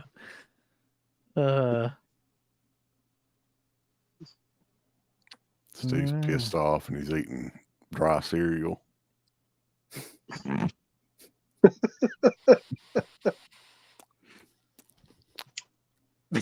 Just eating old dry fucking like what? Chex or Cheerios. Cheerios. You imagine. Captain Crunch. I could probably eat Captain Crunch. Like that's a whole other thing. There you I go. feel like Steve probably eats like Frosted Wheats or something. He's just choking them down with water or some crazy shit. They're just like Post. What is that Post? Grape Nuts or whatever. They still make that. Right, People eat that. They do. Help him shit or something. What the hell? This is an interesting question. Never had this one. What are your thoughts on the chemistry between Joe Pesci and Daniel Stern in the first two Home Alone movies, Bulls? They had It's chemistry. one of the best parts of that movie. Yeah. One of the best parts of that movie. Isn't it weird that they never tried to get everybody back again? Like, I know they've made 5 or how many fucking Home Alone movies have they made? But they've really only made 2. It was like 7. Like 2 real Home Alone movies. That's true. Yeah. What was that one that Disney made where the kid was British, but nobody else in the movie was British? Is that right? The last one, yeah. Okay. Like Home Sweet Home Alone or something. That was embarrassingly bad. Yeah, That wasn't just bad. That was, I was like, what in the fuck is this? Yeah, I mentioned that before. That was one where the 2 people are like, they're trying to save their home, and so they're being tortured by this British kid. But they're supposed to be the bad guys, I guess, but you don't know who you're supposed to root for. And just, I think like Disney anymore, they just, okay, they've got the name rights for this. Let's just crank something out as quick as we can and show it on Disney Plus. That's basically their motivation now. A lot of people seem to think this now, Matt, for some reason, that Home Alone 2 is the superior movie. Well, they're wrong. They are incorrect, though, yes. yeah, I prefer the first. The Home Alone 2 is the one that has the bird shit lady, right? Like, yeah, basically, Yeah. it's Pigeon basically lady, like the shovel slayer guy, right? But it's this lady fucking has bird shit all over her. Yeah, I But mean, she Home has a Alone 2 heart of is gold. it's just a basic, like Home Alone 2 is a basic beat for beat remake of Home Alone with just different characters. Yeah. It is. Yeah. That piece of shit Donald Trump's in Home Alone 2 as well, so that's another reason I don't like it. Did you ever hear the story about that too? About how he came to be in that movie? No. They wanted to use the building that the hotel, which was owned by Oh, Trump. yeah. Oh was yeah, in. yeah. And he said the only way that he would do it is if he got a cameo in that fucking movie. What a prick. I think they cut his scenes in certain regions, like that, because he's only in that one scene. I think they cut it in certain plays of it.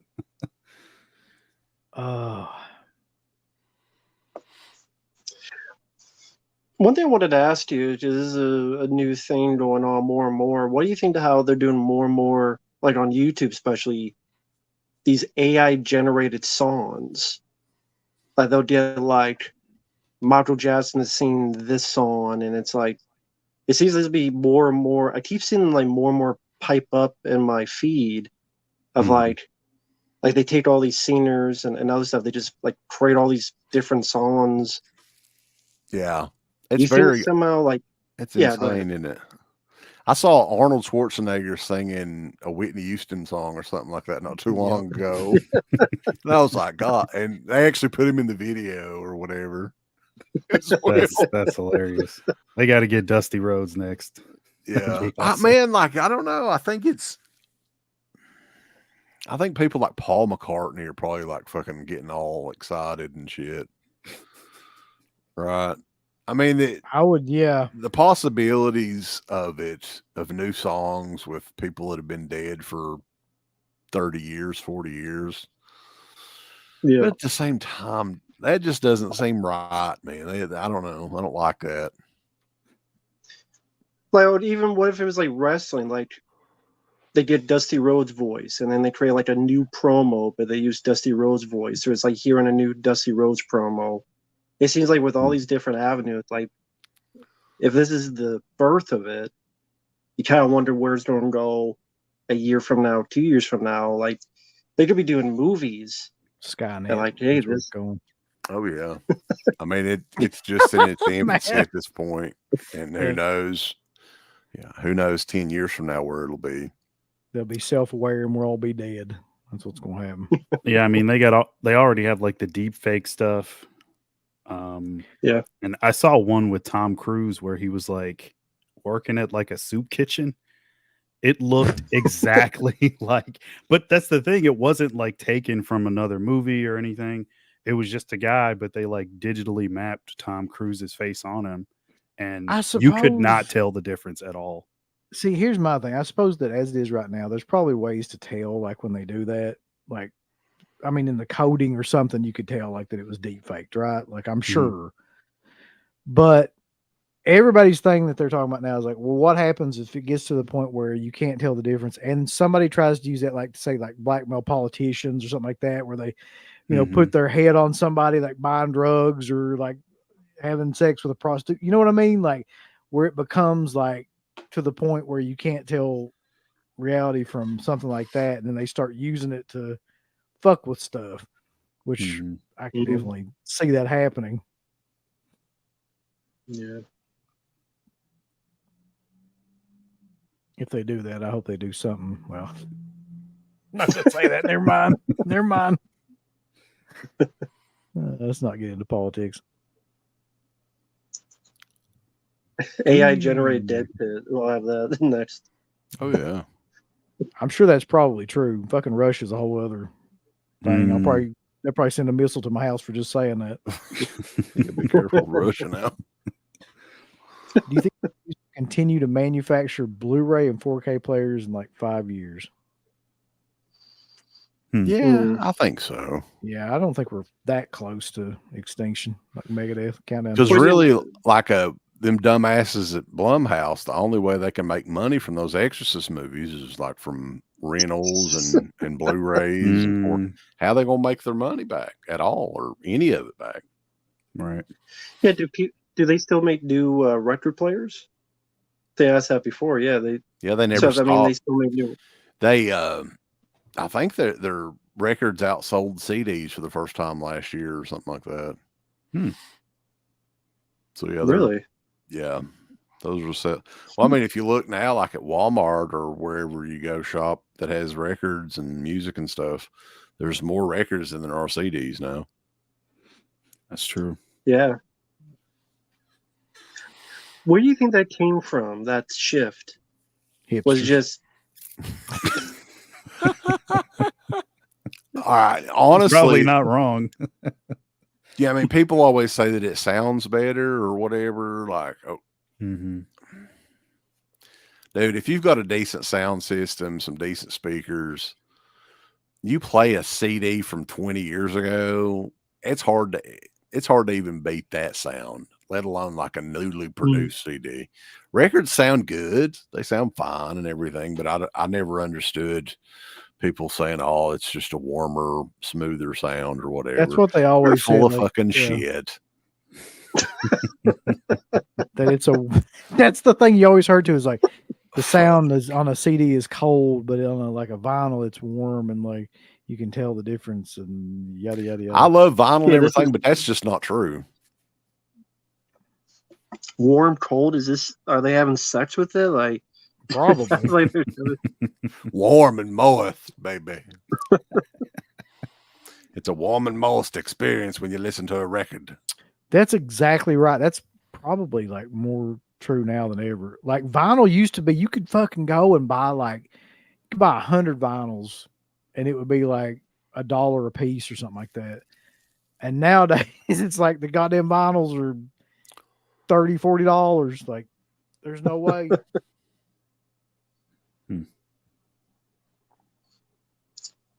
Yeah, it's warm. It's warm and smooth. What the hell they do with these records? I don't know about this, Matt. I swear to God, like the shit that I listen to, like if you're on Apple nowadays and the stuff that you can stream where it's like lossless audio and all that stuff that they've added to it, dude, I don't know if that shit's ever sounded like any better than that. I mean, like a standard MP3 though, you can clearly tell it doesn't sound as good. Now, as far as the streaming services, you know, like you said, they have the FLAC format or whatever else, like the higher resolution formats. Those sound pretty killer. Yeah, they do. Yeah.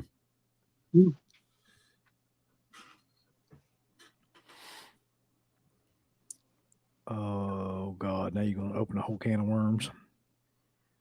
Same as like in VHS. No, let's not do that. Let's not get that started. Fuck. There are people. Dark.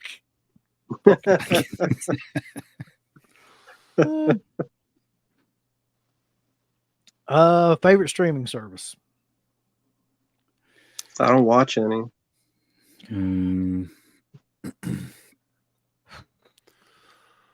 I would have to say Peacock because that's really the only one that I watch. For me, Discovery Plus. That's the one I'm on the most.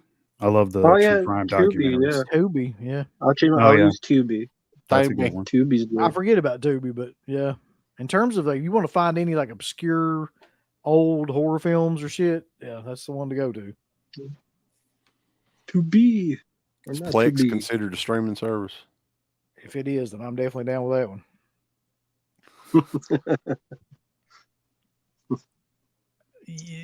Look, I don't think truer words could be said. Like Shudder used to be, like just about a year ago, fucking amazing. And at this point, it's like I cancel my subscription. Like it'll be up next, I can't remember when, like 6 months from now. I'm just done. So what happened? They just never put anything on there. Like it's the same shit over and over and over again, and like they rarely ever add anything. And if they do, it's their own programming, and it's shit. Like the stuff that they put out is just awful. You don't want to see the new VHS 2008 or whatever the hell it is. VHS. No, I really don't ever want to see that movie. They make one like every year now. Yeah, they do. They do. I don't know. VHS 98 or something. How much is Shudder a month now? Didn't they raise the price? I think it's still like $3.99 or something. $4.99. One of the two. So you know it's bad if I cancel that shit. Well, that's the thing with streaming. I mean, someone had the joke that how about we get all these streaming services together and we call it cable. I saw something where they're going to start offering bundles for the streaming services. I think they were talking about that on the news not too long ago. Because how do you mean like bundle? Like for instance, if like Paramount Plus and Netflix get together, you can get both for a certain price a month or something like that. Okay. Yeah. I mean, I don't know the details, but they were kind of talking about that some of them is going to do that next year. They probably know they're canceling each other out because people can't buy all of them. It's too much money to subscribe to every single now. Like nobody knows what the hell to get. They just don't get anything. Can't keep up with all that shit. Max and HBO. It used to be HBO Max. Now there's Max and fucking Paramount Plus, Peacock, Amazon Prime. Well, I mean, Amazon they do Netflix, fucking Hulu. What the hell? Yeah. I don't know how Tubi does. I mean, I guess the advertising is how they get it for free. I'm glad they don't charge, but I'm surprised they didn't, since everybody else charges. How's Joe Bob these days? The fire seemed gone last I checked. I'm not sure what exactly that means, but he wasn't doing too good when I met him. I don't know how he was. He seemed to be doing okay there for a while. I think he was. I don't know what he was on, but he was definitely on something when we met him. Yep.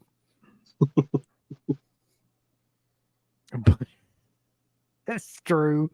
A bunch of ghost shows with Jack Osborne.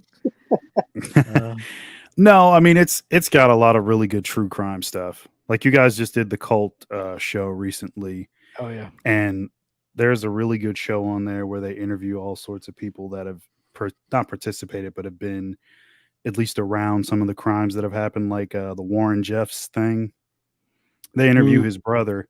He gives a full hour-long detail of how crazy it was and what it was like to live under his iron rule. Basically, that guy was fucking nuts, man. It's insane some of the shit he used to do to his own brother.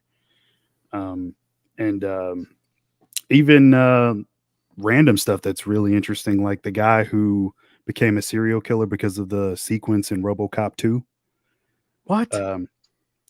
Yeah, I don't know if you guys know that story, but No. I can't remember the guy's name, but he lived with this chick he was dating, and he said RoboCop 2, that sequence where he cuts the guy, Tom Noonan, like he has that guy get cut. Yeah. So he watched that and he was like, that was part of his defense. He blamed killing on RoboCop. So, I mean, it's a whole shitload of them. I mean, it's an infinite amount of true crime shows. Nathaniel White. Yep, that's him. Killing spree began 1991 in the Hudson Valley area when he stabbed a pregnant mother to death and left her body on some railroad tracks. Yeah, and then one was a 14-year-old. There are some really another 4 women over the next you year. Guys have no idea. There's some sick shit on there these people are doing. Like RoboCop 2 wasn't that fucking bad. Jesus. No. I mean, that was a bullshit defense. Well, yeah, like the Child's Play 3 thing back in the day. People find all kinds of defense. That's stupefying because they don't want to react to their own guilt or insanity. Just stupid people doing stupid things. So the Hulu Disney Plus was $3 a month for a year. Wow. How would you be making that much money? 2 channels, $3 a month. Hopefully they watch it and advertisers, I would assume. I don't know that they would get a lot of what do you advertisers. watch on Hulu at this point? Like, what the fuck is on Hulu? Well, they have like everything that's on like cable, like a day later, right? That's the big thing. You can watch like the Emmy nominated Prey, that female predator movie. Oh yeah, Emmy nominated. Well, I forgot. Alien, the TV show coming out. Alien TV show. And Prey 2 is coming out as well. And part of that Alien movie, Romulus. Fede Alvarez. On Disney Plus, you can see like 47 Star Wars spin-off shows that they've made. That's true. God. Oh God! Don't get me started. I fucking hate Disney. I think we all do, with a passion. Luckily, like I said, their latest movie really shit the bed, so we're all happy about that. I think that we'll probably wind this down after 3.5 hours, boys. Yeah, it's a marathon stream. Yeah. So, God, I don't know. What the fuck do we have coming up? Because I have no idea. I know you got that thing tomorrow with Garrett unboxing the Fangoria magazine. Yeah, during that show's mainly us talking about that time period, right? So these particular issues were pretty much the final year that Tony Timpone was in charge of Fangoria magazine, or I mean, right when like that change of Chris Alexander from Tony Timpone. So that time period, like 2008, 2009 era, was a crazy time for horror movies because there was so much shit that was coming out. Not a lot of, there wasn't any of it that good, though, was the funny thing. Very few mainstream horror movies that were actually worth a shit during that time period. But we'll be talking about that. Sounds familiar. Yeah. Talk about that this year. Yeah, similar to this year. And at some point, I know we're going to do, and I really look forward to this because I love these shows. We're going to do like a new, I'm not going to say what it is exactly, but a new Tears for Fears show. Very cool. So that'll be coming up within the next, I would assume, within the next 2 weeks. Holiday themed. Yeah. Of some sort. And the Uncle Buck commentary. What's the movie? I got this request in recently. It's what was the movie that Argento was actually acted in, Mark. I know you know the name of it this year. This year that he acted in? Gaspar Noé directed it. Fuck yeah, I heard about that. Fuck, I can't think of the name right now. I can't think of the name of it either. Yeah. But that was one that our buddy DeMille requested for this month. So we'll be taking a look at that. Vortex, there you go. Vortex. Okay. That was a hell of a roller coaster at Kings Island back in the day. So, Matt, what do you got coming up? A shitload. That's why I upload about 3-4 videos a day, but just a bunch of requests getting fulfilled. Thanks to people out there. I was going to ask, will you guys ever bring back whatever happened to that thing where you spin the wheel, make a deal? I don't know. I ask about that every now and then, but for some reason, like, you can't bring it back. We can. It's just like there's so many. We need to do that. We probably need to do that in January. It'd be a good month to do that. I felt like that was a good idea. Keep bringing it up on a daily basis, Uncle Bill, and we'll do it. I will. How about you, Mark? What you got coming up? Oh yeah, tomorrow, me and you, we're doing the stream together with Anthony. And let's talk Resident Evil. We'll be doing that sometime tomorrow. And that'll be on the Hellraiser video. Yeah, I did Hellraiser recently. But that's going to be on video games in general, right? Not just Resident Evil. Yeah. Okay. Yeah. Right. Talk about Anthony, who's been on here. Let's talk Resident Evil. Nice guy. I'll get to do a stream with him. Yeah, great guy.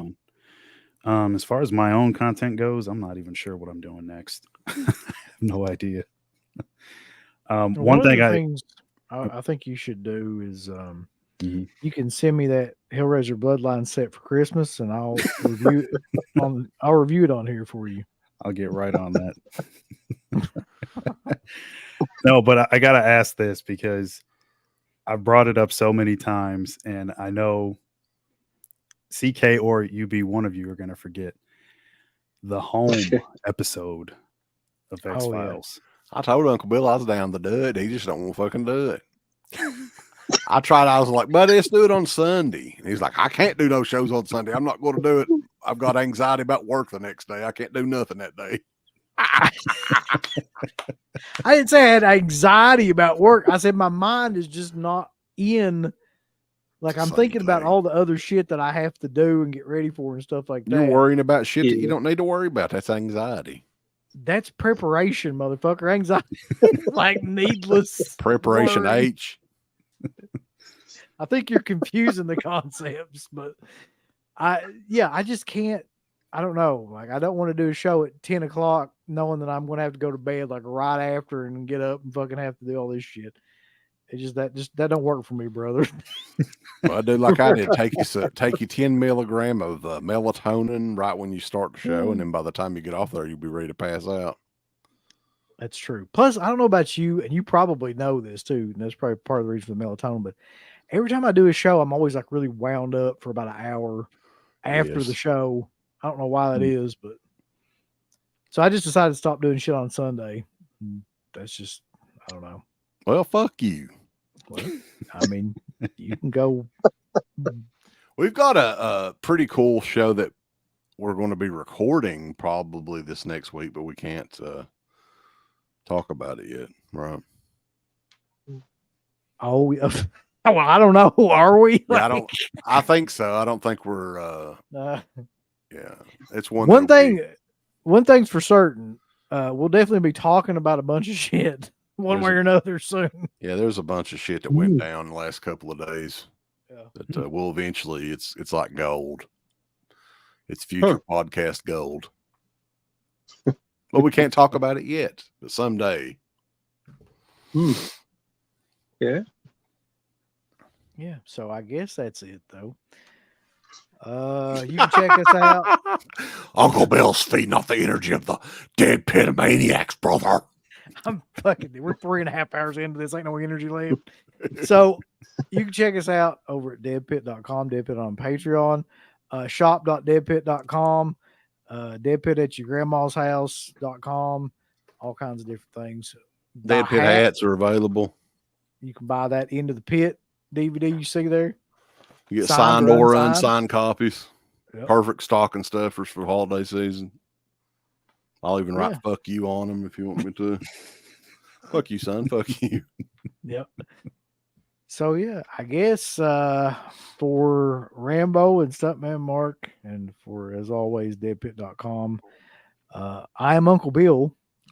And I'm the Creepy Kentuckian, and we'll catch you guys next time at deadpit.com.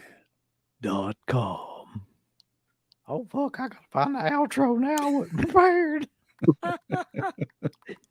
Look, you gotta do something with this shit in here. There ain't fucking there's like only about 5 things. You want me to do it for you, buddy? Fuck Give us a you. thumbs up, Off you butt. like, subscribe, and if you subscribe, here's something else you can do. Once you subscribe, you can click the bell notification, right? And it'll notify you anytime that Dead Pit puts up new shit. Or don't. I really don't give a fuck. If you do I want you to. I want you to. I don't care. Let's keep our community growing here on YouTube. I don't like it. I don't want you to do nothing. Listen, they need to do that now. No, don't you dare touch it. Thumbs up, subscribe, and click that bell. There's all kinds of wonderful shirts over at shop.deadpit.com. Simply the best horror shirts. On TeePublic, there are others, but they all suck. You can get some Dead Pit radio shirts. You can get Last South on the left. The Hills Have Eyes. Texas Chainsaw. Oh, wait, you can't say Texas Chainsaw. All kinds of shirts, folks. You're gonna love them. Shop.deadpit.com. Thank you to all of our supporters on Patreon. Dead Pit on Patreon.com is the only place to check out a complete archive of the old Dead Pit radio shows all the way back from 2005 on, in addition to the midweek shows, fan commentaries, exclusive podcasts, and much more. Dead Pit on Patreon.com if you're interested. Tiers start at only $1. We ain't